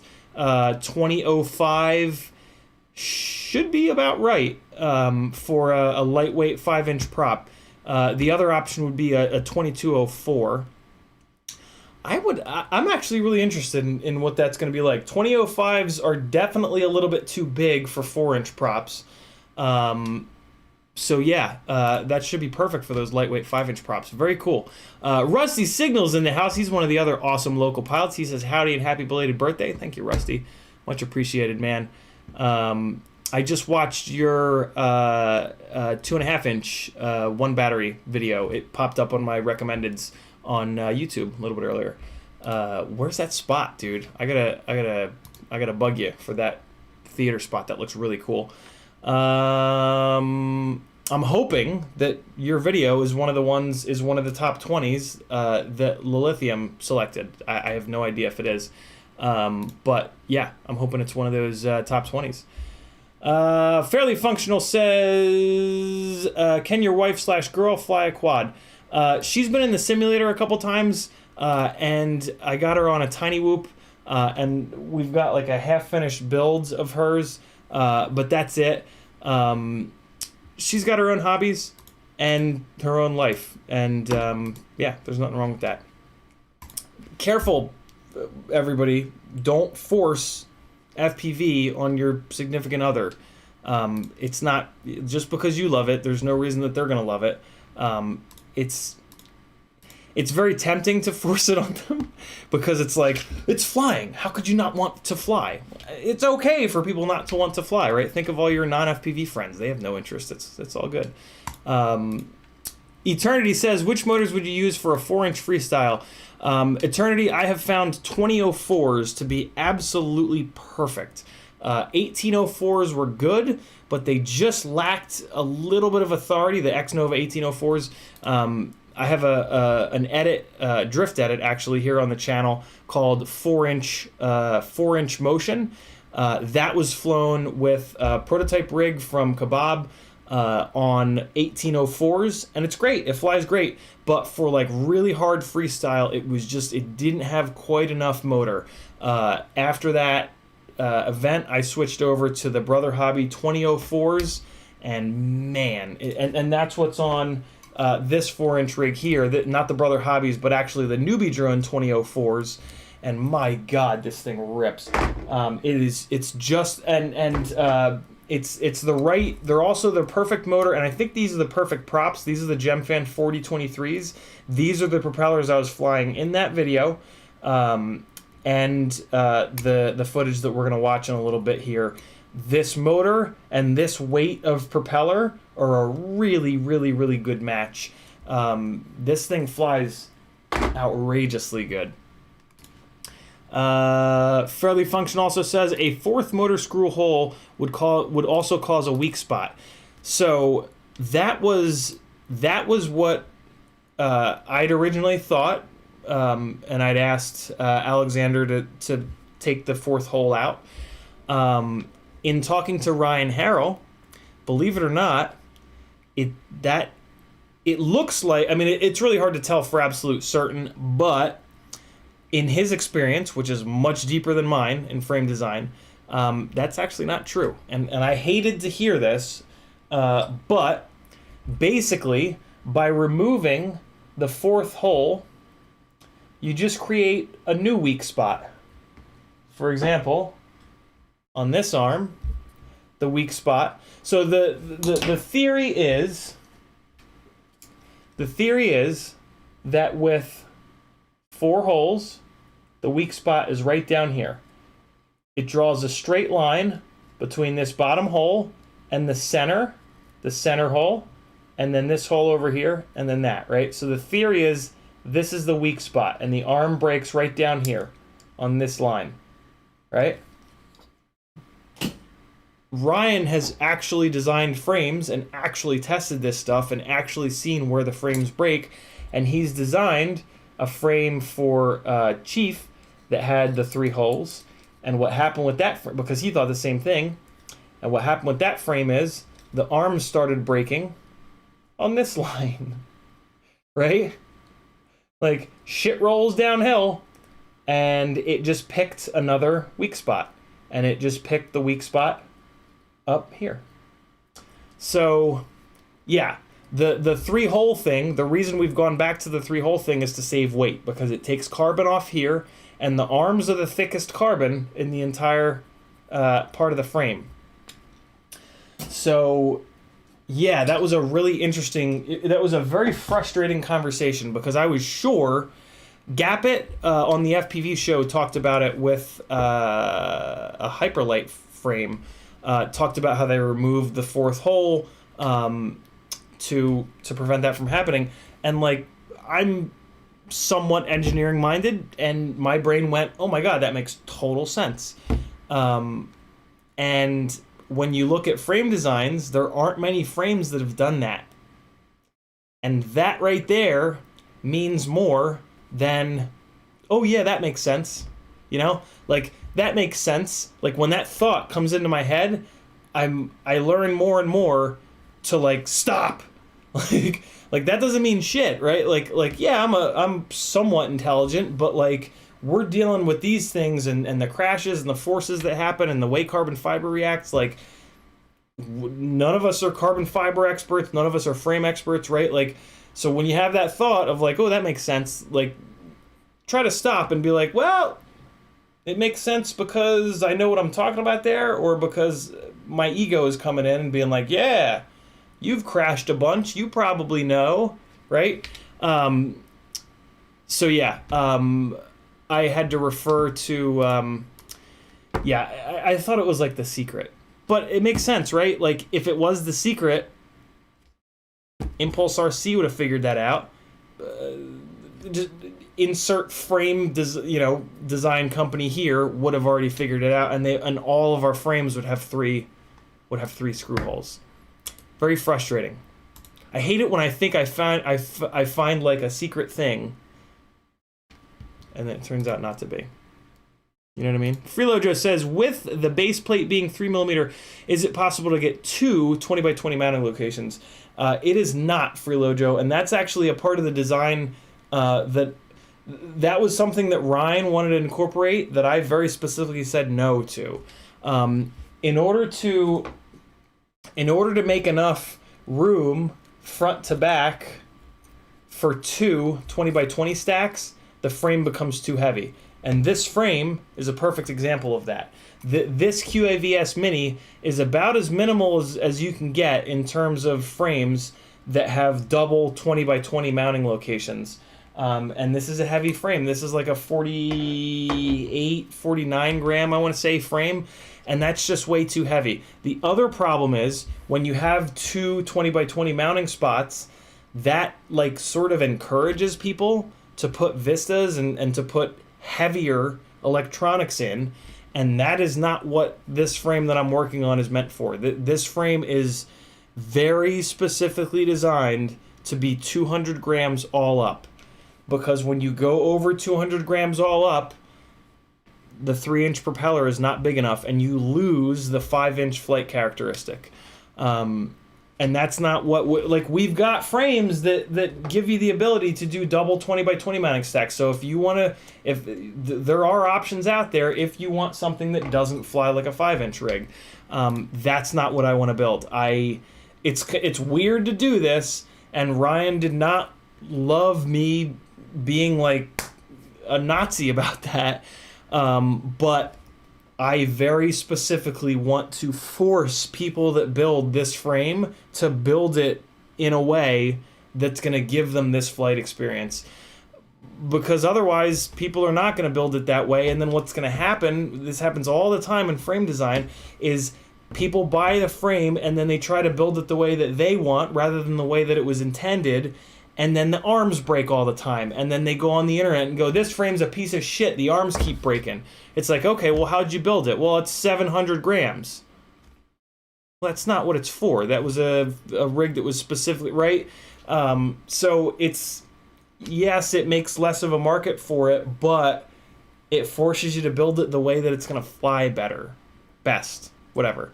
And yeah, I would rather have less people buy it, but the people that do buy it build it properly so that it flies properly, than to be, from trying to make a generic frame that suits everybody's needs, right? We have those frames, the Impulse Mini Apex and the QAVS. Those are really, really, really good options for double 20x20 mount. I don't think we need another option for that. What we need an option for is 200 grams all up weight on a 3-inch prop. And the only way to do that is for the body to be shorter. And the only way to shorten up the body is to have a single 20x20 sack. So yeah, I'm kind of forcing people to build it the way that I want them to build it. But in doing so, I don't feel bad about doing that, because in doing so, it's going to fly properly. It's going to fly better. Analog is still really good. Hopefully we'll also get a 20x20 single board Shark Bite VTX coming up. So if you have to have digital, you'll be able to support Fat Shark, which I think is a good thing. I feel a lot better supporting Fat Shark than supporting DJI. Not that I'm one of these people that's like, fuck DJI, they're the worst. But I would just rather support Fat Shark. They're a company that have been with us, FPV people, from the start. DJI is like Amazon coming in after the fact, being like, oh, you guys are a thing? Oh, cool. We're going to make some money off you. So, I don't know. We'll see. William Barlow says, I flew today and I was putting yaw into the mix. So it's not my rig. It's just me. Thanks for the input. It was spot on. Working on my springs in the transmitter now. Ah, nice. Flew today. I was putting yaw into the mix, so it's not my rig. Nice. William was on last night's live stream asking me why, when he stabs the throttle, his rig yaws. And that is a very common thing. And it's a very common thing for people to ask me that question and people to ask that question. And it's a lot of times, so there's no reason for a rig to do that. If you're going full throttle and a rig is yawing, the only possibility for it to be the rig's fault is that there's an ESC channel or there's a motor that are going. And if there's an ESC channel or a motor going, you're also going to get arm drops. So that one yawing behavior is not going to be the only problem with that rig. That rig is also going to drop an arm when you jam the throttle or when you complete a flip or a roll. So when that problem happens, only on yaw, only on throttle stabs, 99% of the time, it's because when it happens to pinchers more than thumbers, but it still does happen to thumbers, when you really quickly move the throttle up, your fingers don't always travel a perfectly straight line. Typically, you'll pull or push a little bit, and that's where the yaw comes from. And that was what I was suspecting with William, and it looks like it looks like that was the issue. So what we were talking about yesterday is a couple of the ways to fix that, the ways that I fixed it, because I had that exact problem. The ways that I fixed that problem were A, identifying it and just being more careful when I slam the throttle up to push the throttle up cleanly. But what I also did is I loosened the throttle inside the transmitter. You can back off. There's like a silver plate that rubs against the throttle, so you can back that silver plate off so the throttle action up and down is even smoother. I went a step beyond that and I tightened up the yaw springs so that now the up and down is even smoother and the yaw has even more resistance on it from the springs. So typically when I flip the throttle up, there's just less chance, right? There's more of a chance that it's going to go straight up rather than going into the yaw on either side. But the biggest thing is just realizing it. And then you can just work on it. And basically once you've realized it, you'll start to really notice it and you'll go, okay, it's my fault. It's not the rig. That is a thing that, like, when it happens in the goggles, you're like, oh, that's the tune. It just looks like it would be the tune, right? Like it's just, I don't know, there's certain things that happen with these rigs when we're flying where it's like, oh, that's got to be the tune. From this like 10 plus years that I had in motorsport, as a driver, I eventually forced myself to stop blaming the car and start blaming myself for everything and blaming my driving for everything. And that's something that I've been able to carry over to FPV, which has been really nice. It's kind of demoralizing because every single bad thing that ever happens, my initial reaction is to blame myself and blame my flying, which is, I'm like way over here, and I think a lot of people are way over here, right? Like typically it's easier and it's more human to just blame the outside things. I'm way the hell over here where I just blame myself and just have a terrible negative self-image, and yeah, that's why I'm in talk therapy, one of the many reasons. I would love to kind of get into here, but yeah, try to, if you find yourself kind of always blaming your rig or your tune or whatever, try to come closer to the middle, and like there's almost always a way to fly around that, right? Like when you see something bad happen in the air, sure, be like, okay, that's the tune, but also follow that up with, if I go ballistic on the tune, there's gonna be, it's not a free lunch, right? Like really dialing in your tune gives you a rig that's less able to deal with bent props and banged up motors, right? So there's no free lunch. Meet yourself in the middle and be like, what could I have done to prevent that behavior? And in most cases, you could have flown around it. Betaflight allows you to really not have to fly around much stuff if you really do dive into the tuning stuff. But still, yeah, you guys know where I'm going with that. I love to hear that, William. Thanks for letting me know. That's very cool of you to come back and, for lack of a better term, cop to it, right? That says a lot about you. That's a super cool thing that you came by and gave us that follow-up. Northern Tier FPV says, you do what we love, build and wreck quads. That's what you do. Plus you can fly your ass off. Thanks, brother. Christopher Dilks confirming that Blip Shift is such a great site, 10 out of 10. So many cool... There is a lot. So, Chris, do you still have the... Well, I'm really behind on chat. No, I'm not. I'm still 20 minutes behind. I'm the same amount behind. Chris has a M Coupe, BMW M Coupe, which the nickname for that car is the clown shoe, because when you look at it's like a classic shooting brake shaped car with the big long nose with a big long inline six, and then it's basically a hatchback in the back. Yeah, it's got the nickname clown shoe. And the M Coupe doesn't really get a lot of love. Like, they only made it for a couple years. They didn't make a lot of them. It's only really a car that's known in, like, the enthusiast community. And Blip Shift, like, as a testament to Blip Shift being, like, pretty in tuned with, like, the real hardcore car people that are into turning the steering wheel, not just driving in a straight line, there's a good amount of M Coupe specific stuff over there, which is pretty slick. That's what Chris is talking about, in case you guys don't know what a clown shoe is. YouTube just did the thing, scrolling back up to try to find my spot. found it. Medrone says, that's cool, but now I can't get that shirt, I guess. Yeah, unfortunately not, Medrone. Although when you sign up for Blip Shift, every once in a while they'll do an old shirt, a run of old shirts. So definitely sign up. They usually do them on like holidays. On a holiday, they'll do like the 12 days of Christmas, 12 shirts of Christmas, and they'll do not all, but they'll do a bunch of like their most popular old school shirts. So don't give up hope yet. Sign up for them. You'll get daily emails. Sub to them. You can sub to them on like Instagram and Facebook, and they do the daily stuff there as well. And yeah, hope is alive. There's Chris explaining what the clown shoe is. Oh, look at Chris. Chris says the clown shoe is the race car. He's just calling his car a. Oh, okay. I got it. I thought I was going to be able to poke fun at Chris, but no such luck. Richard says you're designing a 3-inch, right? Yep. If you rewind a little bit, Richard, I showed some pictures of it and we talked a bunch about it. GankFPV says Gank frames have had 3 motor holes on the racers for almost 3 years now. Gank, have you seen the failures? Were you in here when I was talking about what Ryan Harrell has noticed with the Chief frame? Have you noticed the failures on the arms? I guess it also has a lot to do with how beefy the arm is, right?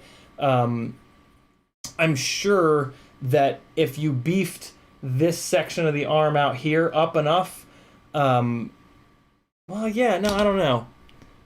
Man, frame design is black magic in so many different ways. I'm very curious if you've seen any failures along those lines. If you haven't, I guess you just have enough carbon in between that straight line there. Gank saying 69 watching, only 30 likes. Smash that like button, guys. Very kind of you, Gank. I just assume that everybody knows Gank's frames, but if you don't, GankFPV is at gankfpv.com. You could probably just go to Facebook and search for GANK space FPV. The man's got some really cool frames. Go check him out. He is one of the few micro frame designers that really designs them to be smashed and crashed and bashed. So go check him out. He's got some really, really, really cool stuff. You guys are going to love it. Freelojo says, I really like your opinion about the way you want and why your frame to be built, and now I really want to test it out. Awesome, Freelojo. That's cool of you to say. It feels weird. like Ryan has had a lot of really good ideas and really good suggestions, and it's been tough to like say no to some of them, but yeah, I mean it's especially because like when he says to me like, dude, this could be like a thing, like what do you think about this being sold on GetFPV? And I'm like, you know, on one hand it's like, wow, that would be amazing, but on the other hand it's like, in order for it to be sold on GetFPV, it has to like, this is a very dramatic thing to say, but like we would have to kind of sell out a little bit, right? Like we would have to like sell out. And so, you know, it also came up with AIO mount. He asked me really early on, like, well, hey, we have the size here. Why don't we put AIO mount 26 by 26 holes in here as well? And I said no, because I hate AIOs, and I really like my experience with AIOs has been nothing but negative. I've never had a good experience with AIOs, and I just said straight up, I'm like, look, I don't want people to put that into a frame that I have anything to do with. Like if you want to run with this, I probably didn't say this, but like in my head it was like, you know, if you want to do that, and like this design is mainly yours at this point anyway, like that would be your frame. But like I don't want anything to do with that, because I think AIOs cause so many more problems than they fix, and I think that they're just sort of the bane of a lot of our existences at the moment. I get messages pretty much every day from people on Instagram and Facebook saying, I can't believe I didn't listen to you. I'm so done with AIOs. My 4th one blew up today, or my 2nd one blew up the second that I put power to it, or I'm so sick of swapping these things out. They're more work to actually troubleshoot. and all the other things that I've banged on and on and on about AIOs being garbage with. So, yeah, there's been like a bunch of decisions where it's like I feel nuts typing this to Ryan, but like I'm, you know, I've built a lot of different 3-inch, 2.5-inch, 2-inch freestyle specific micros over the years, and there have been a ton of things that I've learned about like what to and what not to do, and like I'm not making a frame to sell 10,000. I'm making the best possible frame that I want. Like, I'm making it for me. You know, like, people talk about that a lot, right? Like, they make a product, and like, a lot of times the really good products, you'll notice, like, the people that make those products, they'll say, like, I made this for me. And then everybody else just happened to love it, and that was great. And, like, that's exactly what I'm doing. Like, this whole thing, like, I am making this for me, specifically for me, because I've made all these mistakes, I've broken all these different frames, I've blasted through all these different electronics, and I've learned so much stuff, and I genuinely think that as long as I just stay on that path and just make it for that specific, you know, with that in mind, that it'll be the best possible 3-inch freestyle frame. And I guess we'll find out sooner than later, which is kind of crazy, but I can't wait. Not that there aren't other really good frames out there, but I have a really specific thing that I'm looking for, right? Like 200 grams all up weight. Has the closest possible flight characteristics to a 5-inch rig when it comes to off-throttle float, how quickly it falls to the ground, like sort of the momentum that you get when you're off the throttle and inverted, different stuff like that. So, I mean, you could almost think of it like a 5-inch trainer, right? It's never going to carry, as we always talk about, it's never going to carry the same distance as a 5-inch rig, but you can't make a 3-inch frame do that because it's never going to weigh 600 plus grams. So when I talk about, like, you know, as close as possible to 5-inch flight characteristics, you have to also shrink your scale down. Like, that's what we're gonna see in some of this flight footage. We're gonna jump in. I guess I'm never gonna get caught up on chat, and it's already coming up on 10 o'clock. So I'll just start talking over some of this flight footage. When you fly micros that are 200 grams on 3-inch props, you also have to understand that you need to shrink your scale down. And that's sort of the point, right? Like, if you go to a big spot, there's no reason to fly a 3-inch rig. It's going to struggle. It doesn't have the power. It doesn't have the weight to cover ground. It's just not, you just can't do it. Yes, you can get a 3-inch rig to go 100 miles an hour, but it's going to go 100 miles an hour at like 89 degrees. And in order to do that, you got to run like 60 degrees up tilt, or you're just going to be staring into the ground. You know, you can go 80 miles an hour with a 5-inch rig at like 30 degrees up tilt. They just cruise at a much higher speed because they've got more weight, because they've got more power, because they're pushing more air. So when you scale that stuff down to 3-inch, yeah, you have to also scale your spot down. But that's the point, right? That's why you're flying a micro, because you're flying it in your backyard that's small. You're flying it off your deck in the parking lot, which is small. You're flying it at like a super technical spot, which has a ton of tiny little gaps where like a 5-inch rig would just feel too big. Although what's really annoying is that 600 gram 5-inch rigs don't feel too big just because the 5-inch R&D cycle is so deep, and it's just 600 grams and 5-inch props is such a beautiful combination. But I don't know. Yeah, 200 grams, 3-inch. When you fly it, you'll know it. Cool Coyote says you could do like what I was trying to do and make a frame not wide and make the frame not wide enough for a Vista. I didn't even realize you did that, Cool Coyote. That's I love that. I love that you did that. Yeah. My big problem with the just so I don't come off as a total DJI hater, because I'm not. But my big problem with the Vista is that once you have that on board, now you have to add even more weight with an Insta360 or an Go or Go 2. And there's really no way to do that at 200 grams all up. that's a conversation that we've had a million times on these live streams, so I'm not going to go any farther. But yeah, that's why I'm pretty against DJI on micros, because there's just no way to get full quality HD, good quality HD, I should say, at the correct weight where 3-inch rigs fly really good.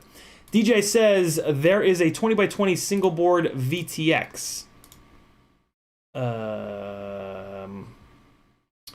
Or is that the adapter plate? It is. I'm installing it right now. What? DJ, you lost me. Tag me again and catch me up. YouTube just did the thing, scrolling back up. Oh, I'm almost caught up. FPV Drone says, hey man, love what you do. This might be a weird ask, but I just edited a fly-through of a newly renovated basement with a Cinewhoop. Would love for you to take a look and give some advice. Thanks so much. FPV Drones, shoot it over to me on any of my social spots, CiottiFPV, and I'll take a look at it after the stream.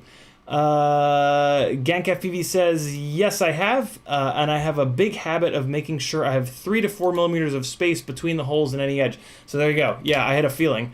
Damn, I was hoping you'd say no, that never happens, Gank, so that I could go back to Ryan and be like, see? Gank said it never happens. But yeah, it was it was a problem that they ran into with the Chief frame, which I think is a racing frame. Tiago Rome says, any leaks on the glide resonance test? No, and I actually owe Chris and Bob. I forgot to get them. They wanted black box logs from my other two. To catch anybody, to catch those of you that weren't on the stream yesterday, or I think maybe the day before up, I did a black box log with one of my glide builds for Bob and Chris Rosner, and the both of them got back to me and said, how the hell is this so clean? Like, we've never seen a noise profile this quiet.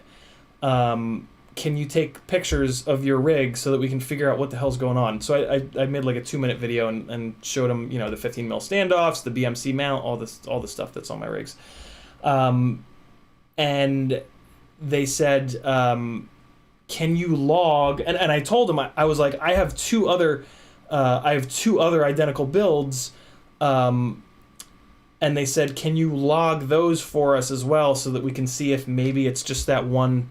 I'm sure it's not, but and I completely forgot. I've flown twice now and forgotten both times to get logs with those other two rigs, so I still owe those guys some black box logs. But yeah, Chris Rosner and Bob Rugi Kebab are working together, which is a really good deal. Bob hadn't. I caught Chris when he put the. I think one of you guys actually linked to Chris's videos here in the chat when his very first video popped up, and P. Richard Scott in the house trashing on AIOs as well. He should. So yeah, I've been talking to Chris Rosner ever since that first video came up over on Discord. And a couple weeks ago, I was talking to Bob, and I was like, you're all over Chris Rosner's stuff, right? And he was like, Chris Rosner, who's that? And I was like, oh my God, I should have mentioned this sooner. So I linked those guys up, and I was really hoping that they would hit it off, and it seems like they have. So cool stuff coming in terms of resonance on FPV Cycle. Go figure, right? Metal Dirtskin says, I feel like the frame might be a great match for the sub 250 crate because they still seem to put out a lot of analog stuff. Yeah, me too, Metal. Plus they already gave us a Vista compatible frame QAVS Mini. Yeah, very true. The only thing is it's like a 6-month cycle with FPV crate, right? So like we got that QAVS Mini frame like a month ago, so they're only going to do another frame 5 months from now. But realistically, that's probably about how long it'll take for Ryan to get me these parts, me to get a build together with them, figure out what breaks, where it breaks. Ryan's sending me like a 2mm thick base plate, a 3mm thick base plate, arms that are 3 bolts, arms that are 4 bolts. So like, man, I got a lot of work coming. It's going to be really fun work, but it's going to take some time. And then we got to figure out what we're doing about the press nuts. And so, yeah, maybe, you never know. That would be pretty cool. I do have a really cool little relationship with FPV Crate right now. So I'm one of like a few people that's on like their group chat on Facebook, and they asked me for advice on micro components and whatnot. So you never know. Keep your eyes peeled 4 to 5 months from now. GankFPV says you should see FPV Yoda's 6-inch, great, 6S 3-inch Nemesis Micro with a Session 5. Oh my God. So I've done the 3-inch with Session 5 thing. That was actually, so I did it on the Acrobrat, and that was actually what solidified how poorly 3-inch rigs fly when you overload them, when they're too heavy. They fly, and like with you can get a bunch of power. Like that was also when I first put the Acrobrat on 1804s, and it had plenty of horsepower, and it carried that Session 5 totally fine when it was perfectly flat, and when I would hammer the throttle and it would go up into the sky. But anytime that you would move your thrust vector around, and it would, like, you would really feel the weight, and it was a really awkward rig to fly, and I crashed the shit out of it. And then like every time you came off the throttle, it would just like come down out of the sky like a sack full of hammers. So yeah, the 3-inch with the like, basically by the time you put a session on a 3-inch rig, you're pushing like 400 grams. It'll totally carry it around, and as long as you keep it somewhat flat, it's not that bad of a flight experience. You basically fly it like a Cinewhoop. It flies a lot like a Cinewhoop. But as soon as you put some roll in and you roll that thrust vector off, or like God forbid you flip it upside down or come off the throttle, whoo boy, it is it basically, it has no, at that point in those situations, it doesn't fly like a 5-inch rig at all. And like, I really, like, my build philosophy with everything is to try to get everything to fly as close to a 5-inch as possible, so that I don't have to retrain my muscle memory as much, or hopefully at all. So yeah, the 3-inch with Session 5 thing is nuts. It's like a really cool experiment, but unfortunately it's, for me at least, maybe other pilots are better at adjusting. But for me, it's a recipe for either lots and lots and lots of crashing, or just uncomfortable flying, and like I just can't push. Lots of pilots are way better than me though, so maybe I'm just not good. But if anybody's going to be good at adjusting, it's kind of going to be me, because from day one I was flying 2.3-inch props, 2-inch props, 2.5-inch, 3-inch, 1.2-inch, 1.6-inch, and then eventually 5-inch. So like, I feel like if anybody was going to be able to adjust, you know, like my background would allow me to adjust, and man, I have a hard time adjusting to the rigs that are basically, to rigs that don't have like the correct ratio of prop area to all up weight. That ratio is something that nobody really talks about, but I think it's really, really, really important. And I think that, like, here's the other thing though, right? I fly very lightweight 5-inch rigs. So somebody that flies like a 750, 800 gram 5-inch rig, that would actually be a lot closer of an experience to like a 250 gram 3-inch rig, or like a 300 gram 3-inch rig, right? So you also, like, yeah, like I always say on here, like, take everything that I say with a grain of salt, right? Like, all my opinions are based on like the stuff that I fly, like the way that I fly, shit like that. So if you guys are flying like big, fat, in my opinion, 5-inch rigs, yeah, I would actually be really. I wish there were more 5-inch pilots. Is it egg, a fruit, or a vegetable? Welcome, Wendy's girl. I would be. Yeah, I wish there were more micro, like heavy freestyle pilots that also flew micros, because I would love to. Maybe I'll send Drew a rig. Drew has always been down with the micro thing. I know he doesn't have any time, but I bet you if I sent him a mic, so Drew flies really heavy 5-inch rigs. Maybe I'll send him the Acrobrat. Now that the Acrobrat's on 1804s. I think I'm going to send... Because I'm not really flying the Acrobrat much right now. Maybe I'll do that. I'm going to actually make a note of that. Because when I sent Drew a rig, or when I sent Joshua a rig, it was really, really fun.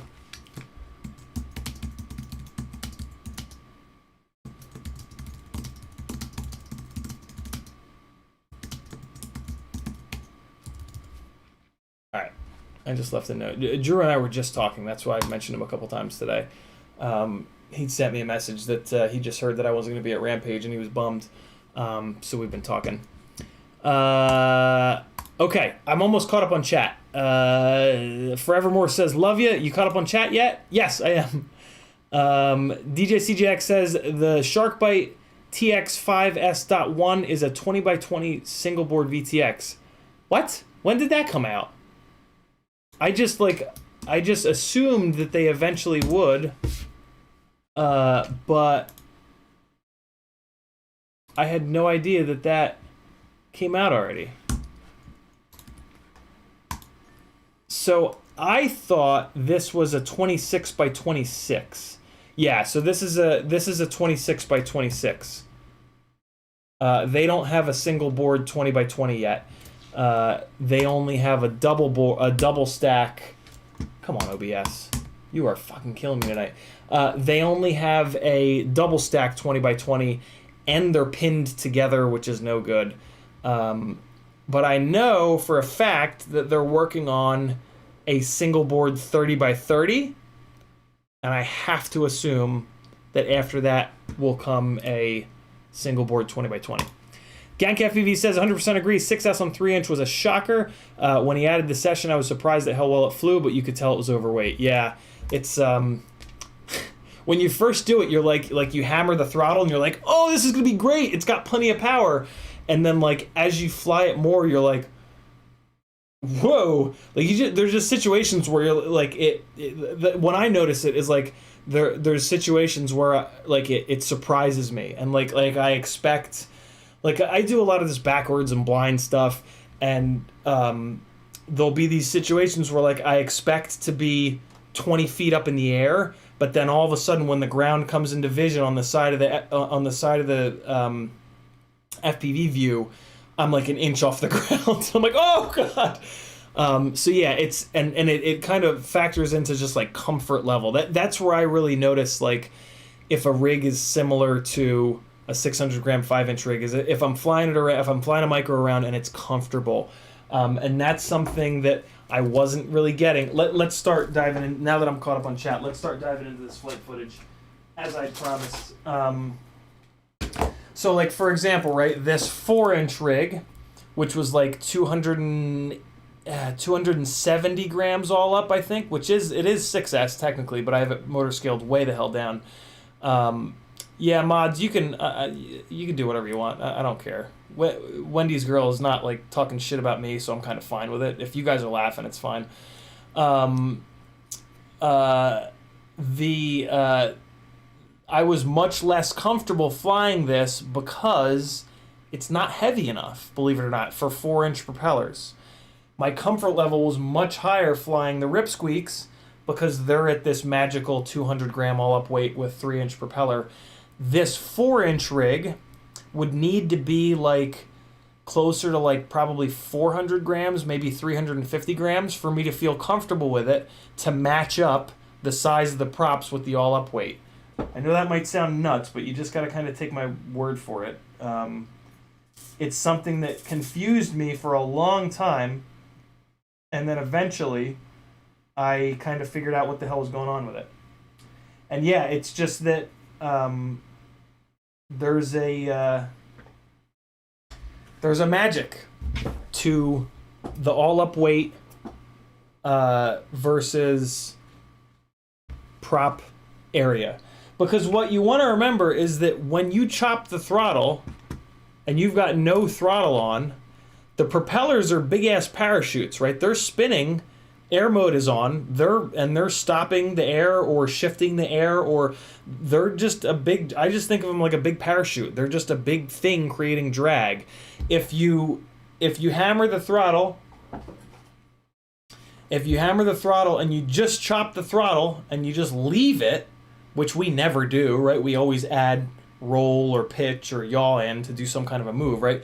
But if you just jump off the throttle, it's not that bad because they're still kind of making thrust for like a second, but then gravity starts pulling it, right? And now gravity is pulling it like this, and they're still spinning, so they're creating this area of like obstruction, let's call it, right? Like a parachute. And the size is gonna create like an area, right? Maybe it's this big, maybe it's this big. So, or if you go like that, or if you go like that, if you go like that, no matter what, the propellers, the size of the propellers is the size of the parachute. Just think, I don't know, for whatever reason that works for me. So yeah, it really makes a big, it really makes a big deal. Gank says the whole point behind the Nemesis Micro was a Squished X top mount battery 3-inch that has a similar thrust to weight as my 5-inch rigs.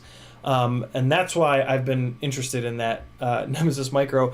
But unfortunately, the new Nemesis Micro with the good motor protection has come out on top of this, on top of Alexander's CB3 design, and on top of Ryan Harrell's design. So, like, I just can't believe the timing. But Gank, I'm still gonna order one of those Nemesis Micros, but I'm just like hammered right now. I think maybe what I'll do is once I get some of the initial testing out of the way, and once there's a more sort of production-y version of this frame I'm working on with Ryan, I think what I might do, because I also want to do a little bit of development on this one from Cool Coyote, I think I would love to do like a 4-frame kind of smackdown. Ripsqueak Micro versus Mini Glide versus basically OG CB3 versus whatever the hell I'm going to call my frame. Maybe the All-In? I don't know. I still got to figure out a name. Cool Coyote says, what do you recommend for a 20x20 6S ESC for my 3-inch? Cool Coyote, there's only like 2 options, I think.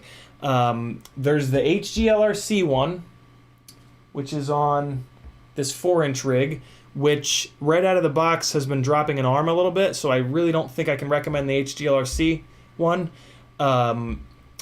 Or what I think you should get is the one that I have in the Acrobrat, which has been flawless, which is the iFlight. I don't know what it's called, but it's like $27. I can't believe how cheap it is. But yeah, it's made by iFlight. It's a 6S 20x20. It's small, it's lightweight, it's cheap. That's the one that's been really good.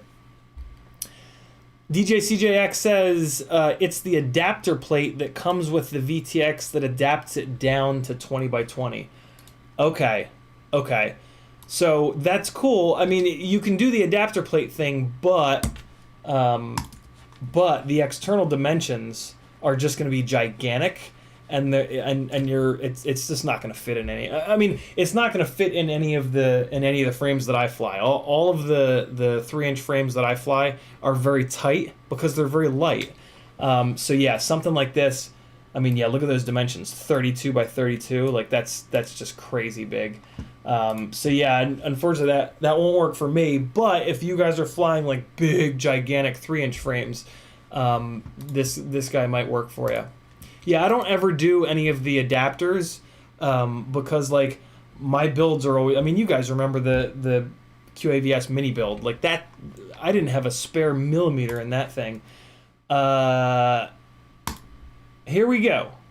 No Name. We're gonna look at some 4-inch flight footage. I think it's No Name. Yep, it's No Name. Okay, so this is from that crazy spot that at the beginning of this stream you guys saw some 5-inch footage of. but this is with this guy. And the props are kind of banged up. I was getting the tune dialed in. I always tune my rigs with banged up propellers. So if there's some jello, that is why. Don't run, please no. Please behave. Computer, come on. You can do better than this. Please get it together. It's not gonna get it together.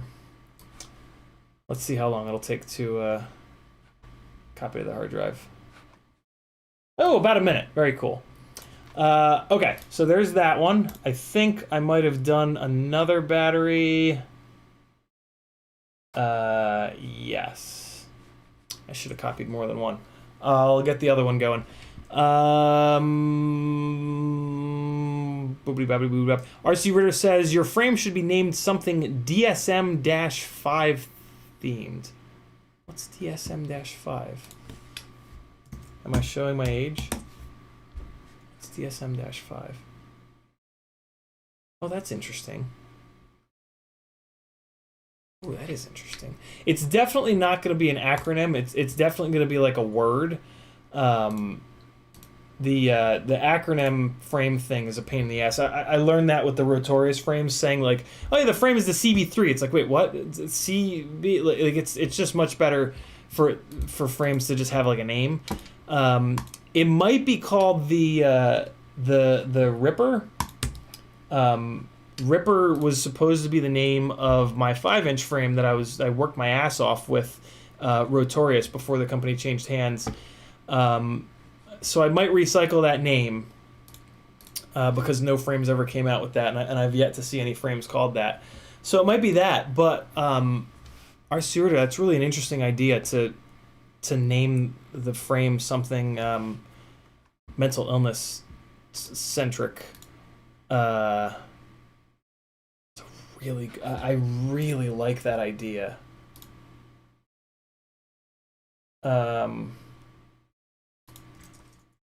Hold on, I gotta leave a note.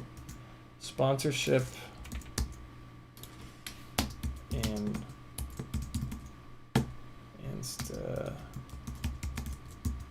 description. Name of frame, mental health related, question mark. Okay, cool. Really good thought, dude. Really good thought. DQ says the all-in, I like it. I want the first version, the all-in-one. Well, now I can't call it the all-in because calling it the all-in-one, that's like the AIO thing, which is fine. The all-in would be like a kind of that. Somebody in the chat recommended that. Somebody in the chat like 2 or 3 weeks ago, I was talking about the frame, and I'd mentioned that like I have no idea what to call it. And somebody said in the chat, you should call it the all-in because that was sort of your approach to FPV as a career last year. And I thought that was so cool, but like it's tough, right? Like it's kind of like a weird name for a frame, right? Like what's that frame? You just, I don't know. But it's the only like working sort of title. I don't know. Cool Coyote says, how is the X-Rotor 40 amp one? It is gigantic. Oh wait, no, X-Rotor. I mean, first of all, 40 amps is way too much. Oh, Hobby Wing? Yeah, no, that's a 5-inch ESC. You don't want that in a micro. It's way too big. It's way too heavy. Yeah, that's a 5-inch ESC. When you're shopping for ESCs for micros, pay very close attention to the weight, and also pay very close attention to how much PCB is outside of the 20x20 holes. All of the racers have demanded 20x20 ESCs. So all the ESC manufacturers have just went, okay, we'll just take our regular gigantic ESC and just drill holes in the middle of it. those ESCs are no good in micros.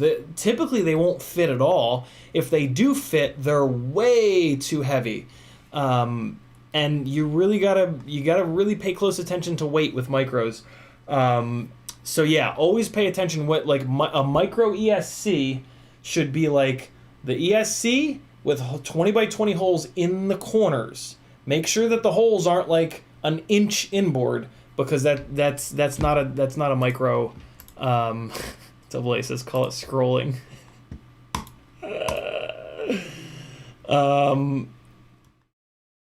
Scrolling. Forevermore says Manic frame name. That's not a terrible idea. Although Manic has a I'm writing it. But Manic unfortunately has the word manic is typically very misunderstood. What it actually means versus what people think it means is very different. LCV says call it the thing. All right. I'm caught up on chat. And this is done copying. So let me tell it to copy another couple files real quick here. I'm shocked that it actually copied that quick.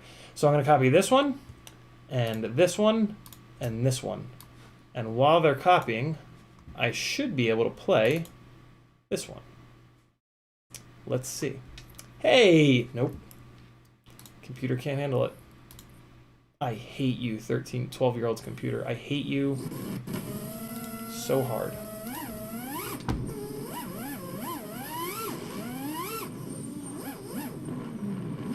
Let me give it a second to see if it chills out. Ooh, there it goes. Please, please, please, computer, you got this. You can do this. You can do this. You can do this. So this is the 4-inch rig. No! No, it's alright. It's alright. It's good. 4-inch rig on the Newbie Drone 2004s, 2400 kV, Gemfan 4023 propellers. This is the QAVS Mini on the Dead Cat 4-inch arms. And this is like the, I don't know, 4th, maybe 5th battery, just starting to get into the PID tune. Come on, you got this, computer. You can do this. Yes, stay nice and smooth. That was I don't know what that was about. This might be on 4S. This is on 4S. So on 4S, that was actually a full throttle punch. 2400 kV on 4-inch propellers. Even though it's lightweight, 4S is just not quite enough.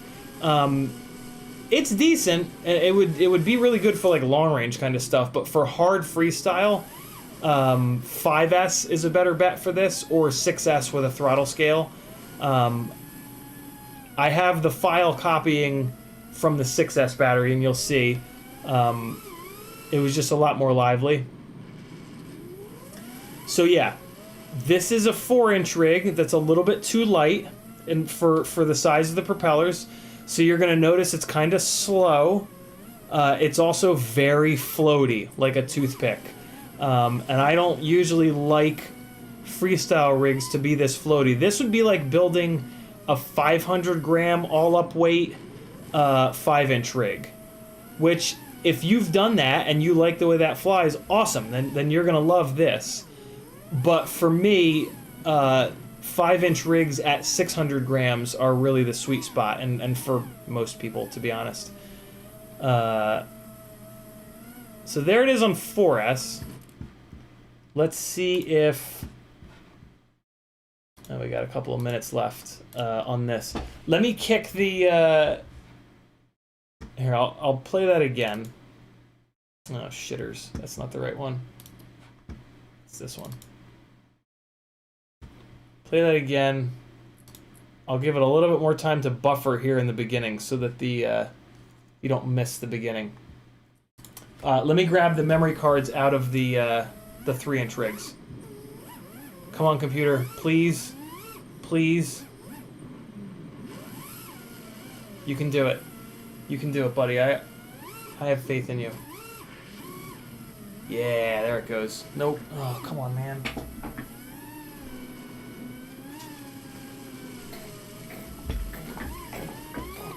All right, so let me pull the memory cards, and then I can just kind of throw those in to the memory card reader while this is playing. All right. This is the weird. This is hands down the weirdest spot I've ever flown. Absolutely strange. It's got to be like some kind of a religious camp or something like that. I don't know. See how slowly it came down? See how like it just took forever to come down from like not even that high? That's too big of a prop area with not enough weight. All right. I bet you these will just play. The RunCam hybrid files also play a lot better. The Caddx must use an awkward compression because those files don't play nearly as well. This gangly fella. All right, so this is now 3-inch, 200 gram. Oh boy, 200 grams all up. Rip Squeak micros. Man, I'm asking a lot of this computer right now. There it goes.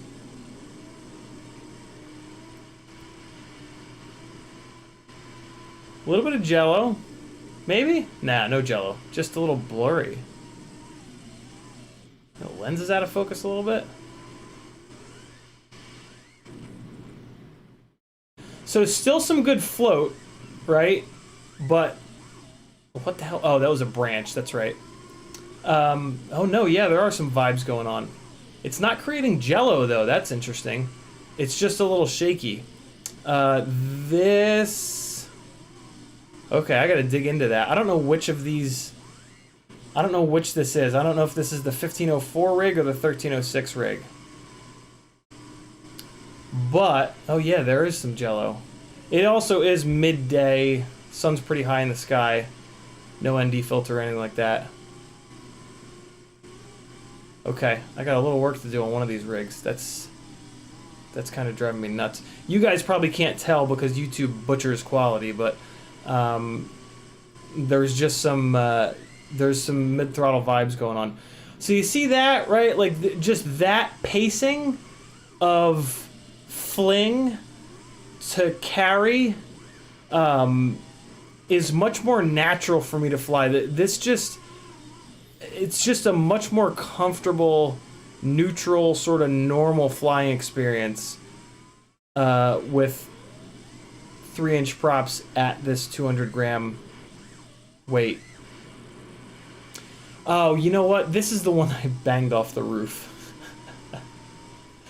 Yeah, I think I banged this off one of the roofs and the props were kind of bent up. So that would, because the last time I flew this, it was the video was crystal clear.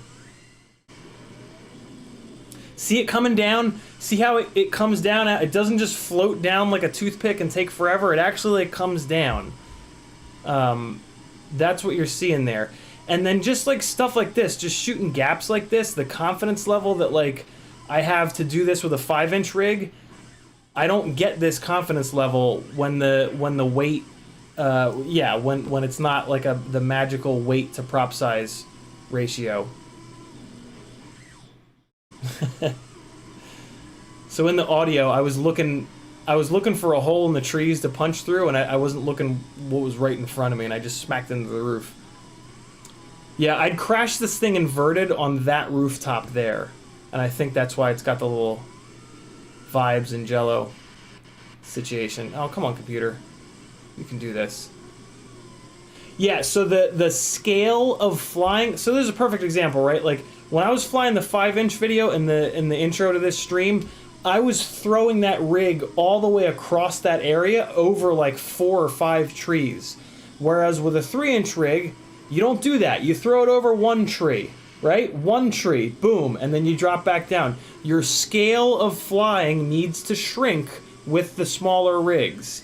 That's the whole point of the smaller rigs.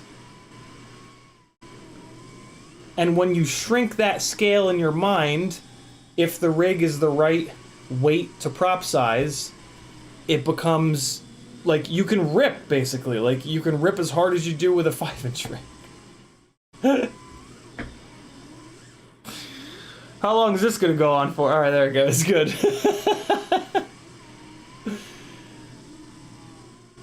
So you can see, doesn't cover ground as fast as a 5-inch rig, right? Because we're flying it freestyle. I could absolutely put the camera tilt up to 60 degrees and go really fast, but it's no longer a freestyle rig. Now it's a racing rig, right? See, stuff like that. Being able to shoot in, like, confidently and not, like, be kind of all over the place. That's what I look for. When I'm able to do that, that's when I'm like, okay, what's going on with this rig that's giving me that confidence? And eventually, after thinking about that over and over again, I realized what it is.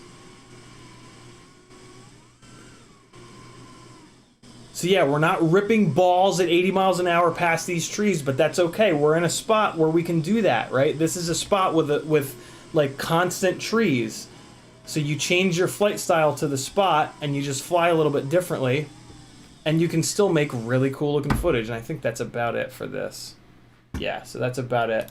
So that was one of... That was either the 1504 rig or the... oh, you know what? I said it. I say it at the beginning. So hold on. Let me switch to the other memory card.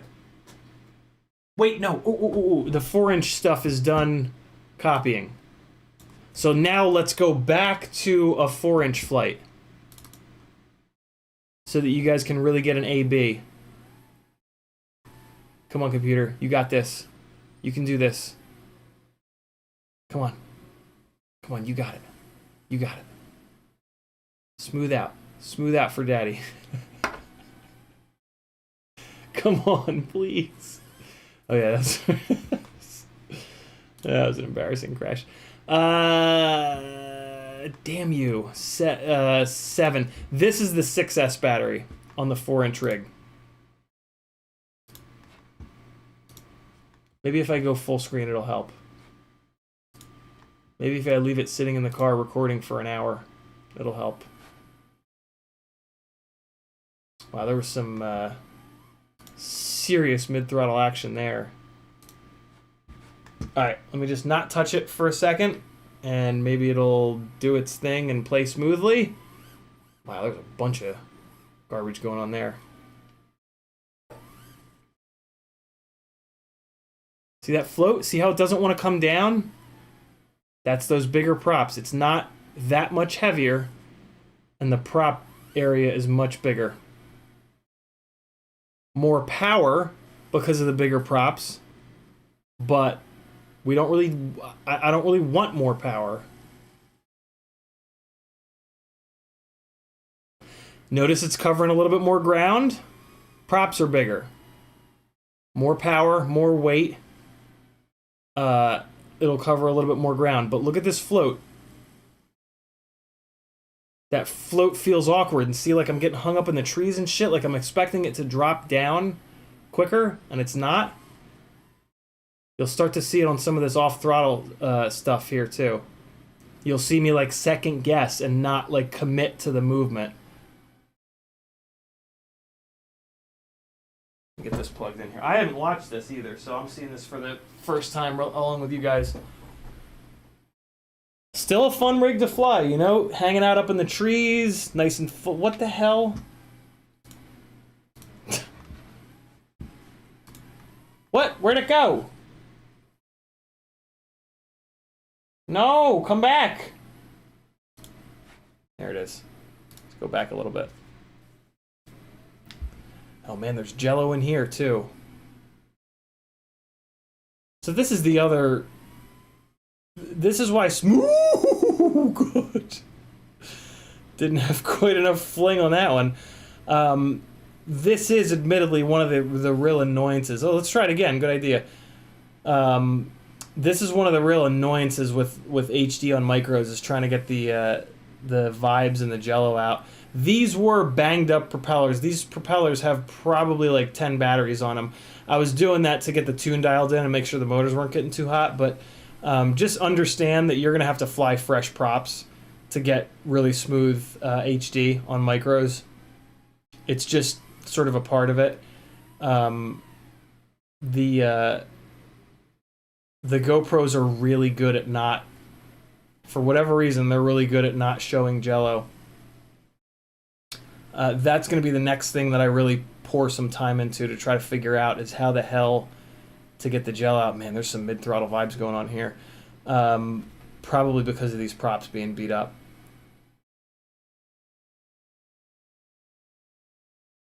Oof. Yeah, I really wanted to power loop that, but I forgot that there was a bunch of scraggle there. I was trying to figure out how to power loop this little pagoda-y thing. Still really good error correction performance, right? Nice and snappy, no bounce back, no nonsense. PID loop is working well. So the tune is there. I could probably back the tune off a little bit, which will help with the could potentially help with the vibes.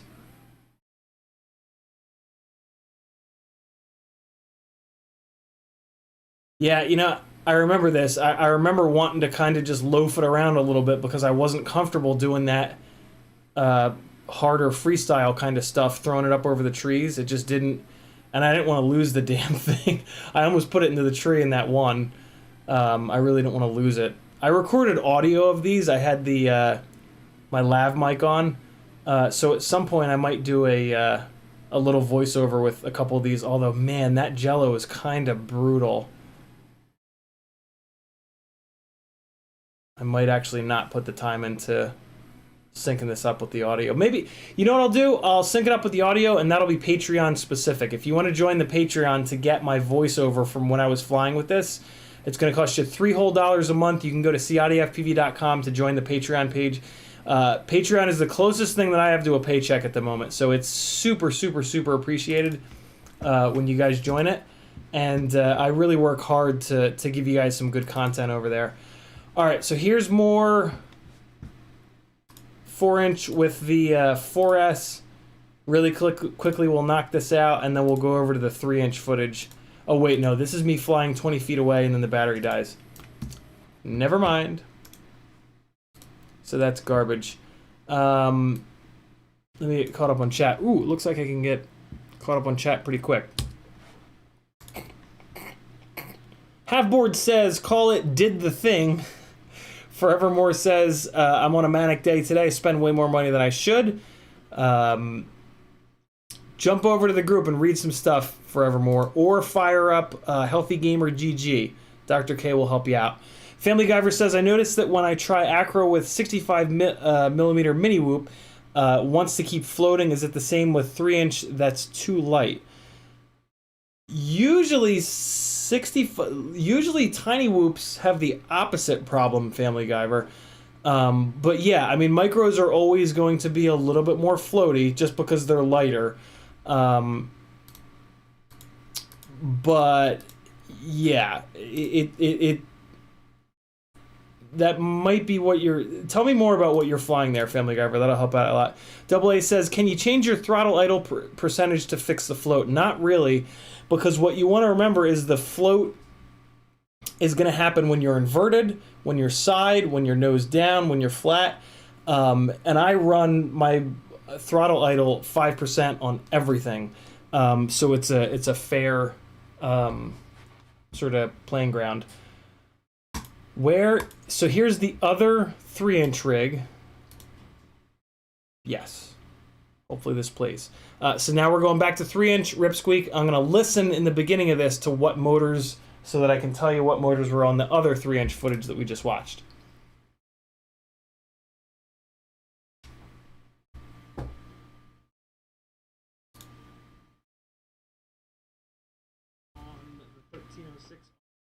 Okay, so that other one was on the 1504.5s. This is on the 1306s now. Oh, I should show you guys the video, huh?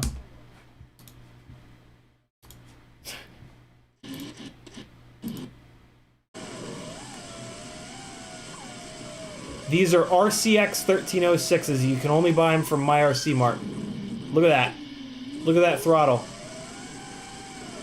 Man, these things make some power. I like the 1504 size better, but my god, these 1306s are good. I got really lucky I found a patch of not grass. Because the 3-inch rigs will not turtle mode in the grass. It's really annoying. So far, I actually like these 1306s better. I do have a lot more time on them, though. So maybe there's some tuning stuff I need to do to those 1504s that I just haven't figured out quite yet. But man, these RCX 1306s are pretty gnarly. So again, we're throwing it up over one tree, not 5 or 6. See what else we got here.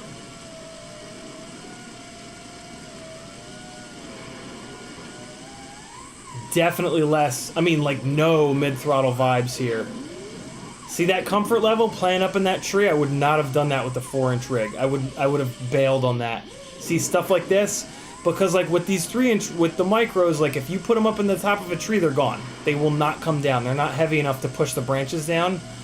So like the fact that I'm willing to play around up in the trees like that, that's the confidence. That's it feeling normal. And for me, I've flown more 5-inch batteries than everything else combined, so 5 inch is normal for me. I think I got really wild in here. I don't remember. It might have been with the 5-inch rig that I went kind of nuts in here. Yeah, nope, here I go. There's like beams up in the ceiling that I could see that I was like power looping up and over them. Yeah, this rig on these 1306s feels really good. See, there's the beams. The big metal beams. That was a power loop over both of the big metal beams. Big scary metal beams in between the fans.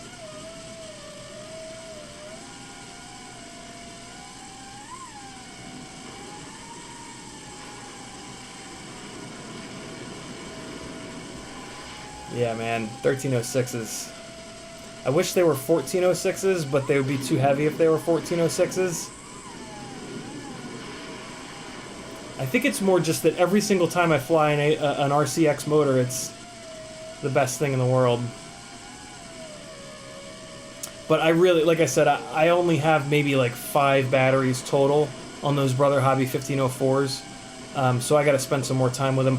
They might also be bent. I've crashed them on concrete a bunch, so I could have a bent motor bell. This rig is also on the Emax Avan 3-inch props. Those props do not work on the Brother Hobby 1504s. Oh my god! That's right.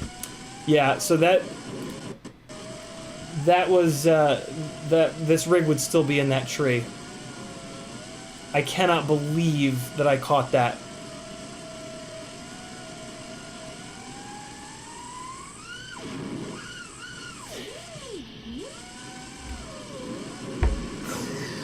In the audio, you guys are gonna love the voiceover of that. It's just like, ah!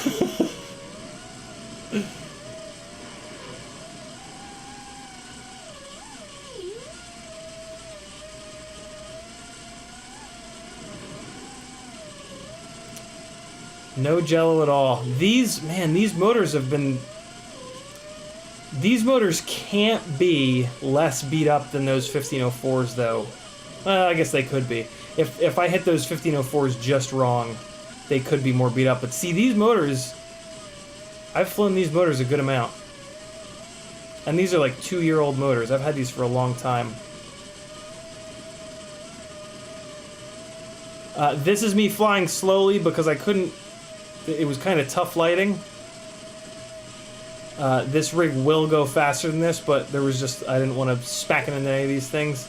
The grass was really tall, so I was really trying to not crash these micros and not have to take the walk. Plus, this was a little creepy here. I don't know. I thought there might be, like, zombies in these houses. This is me just kind of checking for mid-throttle vibes, of which there are none. I don't know if you guys can tell, but... Oh, and that's the battery. No, that's right. That was the battery going dead. I was trying to limp it home. I got all the way to the other side of the thing. Edit of best saves, yeah, for real, LCV. So yeah, the OBS, please. So yeah, there you go. I put that into the description of today's live stream, and we did it. 3-inch and 4-inch flight footage has been reviewed. I feel good about that. Damn, dude, 1306s. RCX. That's crazy. Oh, here, this will be fun. Here. We'll go to a little bit of 5. In case you ever wondered why 5 inches is the true GOAT. I hate to admit this, but I mean it's true. Like 5-inch reigns supreme. And here's an example of that. As much as I love micros, here, in terms of like straight up flight performance and absolute just like slaying, here's what a 5-inch rig will do at that same spot.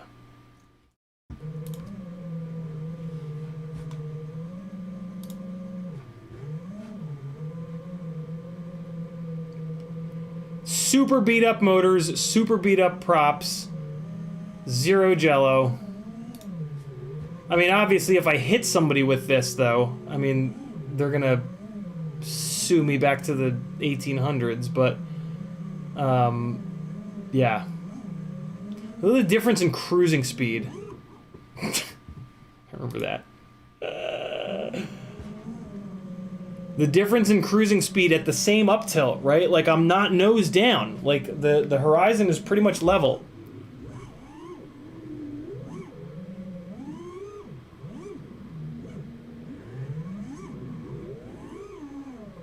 Yeah, it's really annoying that I've put so much more effort into micros, and then like a 5-inch build that just like demolishes. And I think I play with some proximity stuff in here. I remember being sure I was gonna clear that tree. Yeah, you can still do like really, really technical proximity stuff with 5-inch rigs. It's very annoying.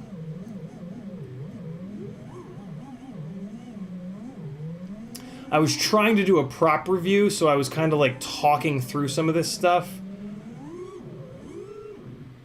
And I remember there I'd come over close to myself to I was saying like, this is what the props sound like.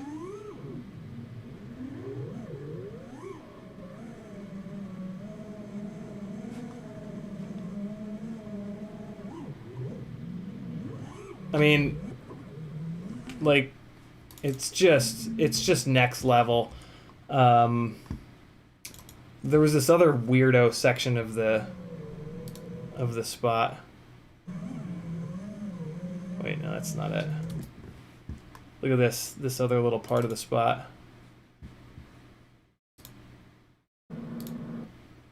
Yeah, there's this other like row of houses.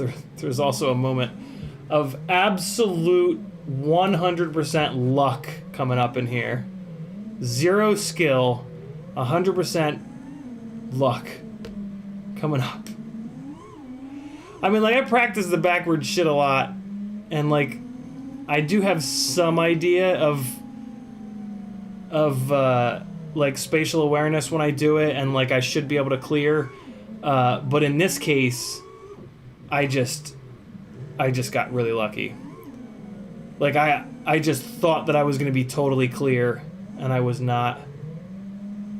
And I was just pointed in a direction that was, you'll see. This is also BL Heli 32.8 with the variable PWM.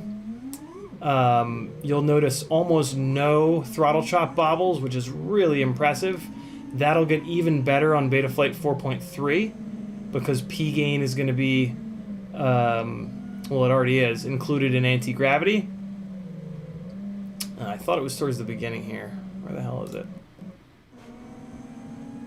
I think this might be it. It's a real moment of utter madness.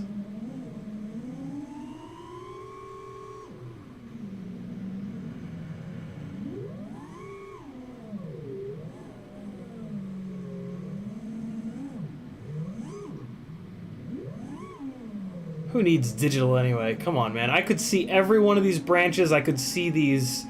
I could see the power lines. I could see everything I needed to see. All you digital guys are just adding extra weight for no reason. Alright, it should be up here. I think it's up here. I think it's when I go back the other direction. This is such a wild spot to fly. See, stuff like that, too, being able to, like, really fly low to the ground like that, that's that confidence. And just sticking with lines like that, that's what it's really difficult to get with 3-inch rigs. That.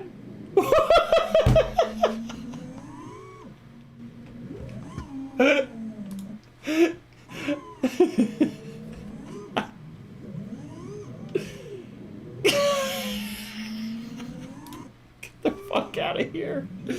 Yo, it looked so close in the goggles. It was so much closer than it even looked.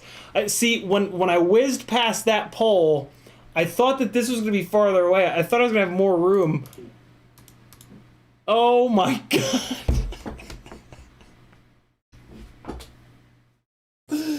Oh, dude.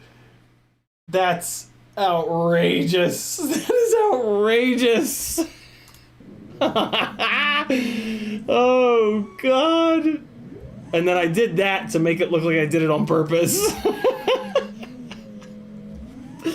At this point I was like, okay, now I have to keep going and fly good because I need that to look like it was on purpose, so I did that. Oh shit. I was like, dude, fly good so that you can play it off like you're really this good. This was big. This was a big one. I remember seeing this hole through and being like, this is either gonna suck or I'm gonna pull this off and it's gonna be gnarly. And then that branch came out, I was like, oh! It was just all these close calls. All it was in that fucking roof. Oh, I can't wait to make a fucking edit with this. I'm gonna look like the best pilot in the world, but I just got lucky a whole bunch of times in a row. Oh, shit. I mean, you gotta be willing to put it in the positions where you can get lucky, though, and there's some skill to that, I guess. I bashed that tree. Oh, Christ. Yeah, I am looking forward to going back to this spot, man. See that? No throttle chop bobble whatsoever there, and that's where you would get it. And I added a little bit of pitch forward when I chopped the throttle to hide it. Ready? A little bit of pitch forward, but still, that nice smooth rise up. That's, I don't think that it would have done that without the variable PWM. I thought it would have had a little bit of, I think it would have had a little bit of a wiggle. Oh my god. That's going to be an edit right there. Tiago says, I dare you to do that pass again. Yeah, right? I mean, I would never, if I ever did that pass again, I would never be able to line that up, right? To go in between the fucking, that was actually the last battery. I almost didn't fly that battery. But then I remembered that I hadn't flown that part of it. And I was like, all right, fuck it. I'll fly a different part of it. Oh my god. Jason Crabtree says, the propellers you suggested to GemFan would be better? Do you think the propellers you suggest they would be perfect for the 1504.5s? Jason Crabtree. Yeah. That could very well be one of the problems with the 1504.5s right now, is that we don't have the right propeller for them. The GemFan 3026s or 3028s, that's not quite enough pitch. For that big of a motor. So a 3040 T-mount might actually fix those motors. The 1306 motors, the RCX 1306s that I'm running on the Emax A-Van 3-inch props, that is a lighter propeller, and the 13mm wide stator has less mechanical torque. So that might just be a better match, that 1306 with these lighter propellers that we've got. Once we get a heavier propeller, that might bring those 1504.5s into their happy place. So we'll see. 661FPV says, just came back from Maiden on the 1504.5s, Ripsqueak 3. Oh my god, it's absolutely amazing. It's nuts. Thank you so much for your help. HQ 3x3x3 props. You know what? I need to try the HQ 3x3x3 props. That is a heavier prop. That might be a better match for the 1504.5s. Thank you for going on that Maiden and coming back and typing that. They're also a more durable prop, which I am excited about. I've been actually meaning to do that. So much so that I guess I took them out to actually test them. Did I? I did not. There they are. Awesome. Yes. Okay. Good. That is going to be a good test. Glad you like it, 661. Those motors are brutal. Okay, I'm caught up. Okay, cool. It is 10:53. This has been your public daily. Hold on. Let me. I gotta edit the name of the video because we did not get to the 0802 testing, which is fine. You know what? I'm going to. This has been a big long stream, and I'm really hungry. So I'm gonna cut this. I'm not gonna do a Patreon specific stream today. I'll do one tomorrow for you guys. I'm going to get some food, and then I'm probably going to do a little bit of Gran Turismo. So there will be another live stream potentially here for me tonight. But yeah, I'm kind of beat. We covered a ton of ground tonight. A lot of really good questions from you guys. So yeah, let me get caught up on chat here, and then I'm going to wrap this one up here for the night. And I'll see you guys tomorrow again, of course. DQ says, the only reason I haven't bought the 1504s yet is because there isn't a high enough pitch T-mount propeller for them. DQ, this might be it. I have not had great luck with these being super well balanced, but I also never really liked how heavy they were. So there's a chance that I kind of didn't give them a fair shake. So I'm going to put a bunch of batteries through the Ripsqueak on the 1504.5s on these propellers, maybe tomorrow during the day, and I'll report back. 661 says 100% HQ 3x3x3 is a nice steep prop, very durable, seem well balanced too. I ran them because my 1404.5s or 1504.5s are a lower KV.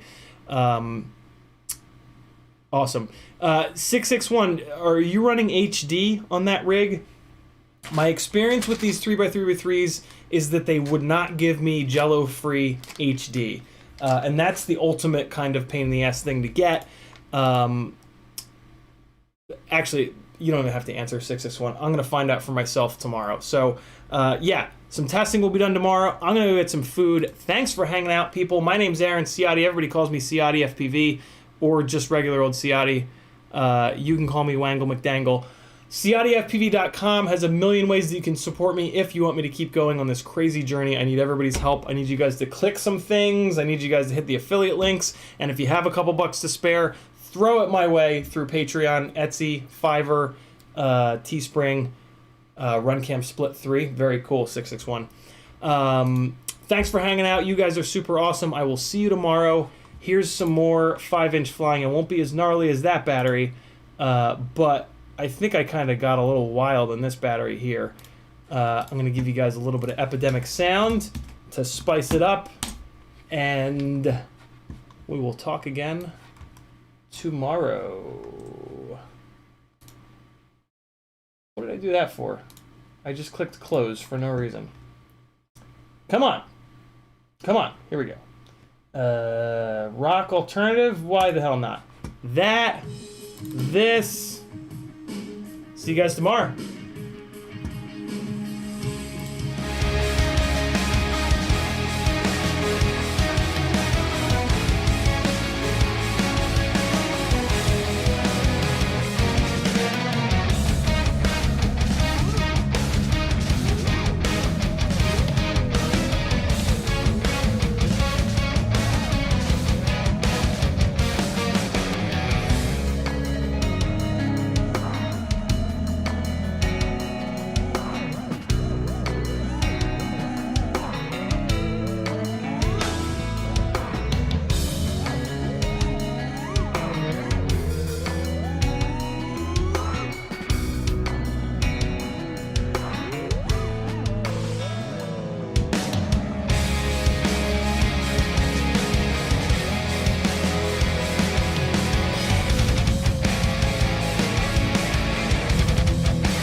Chilly sky, crispy. Push the good ones away. I'm hanging out here. I've been watching you. You've been watching me too, right?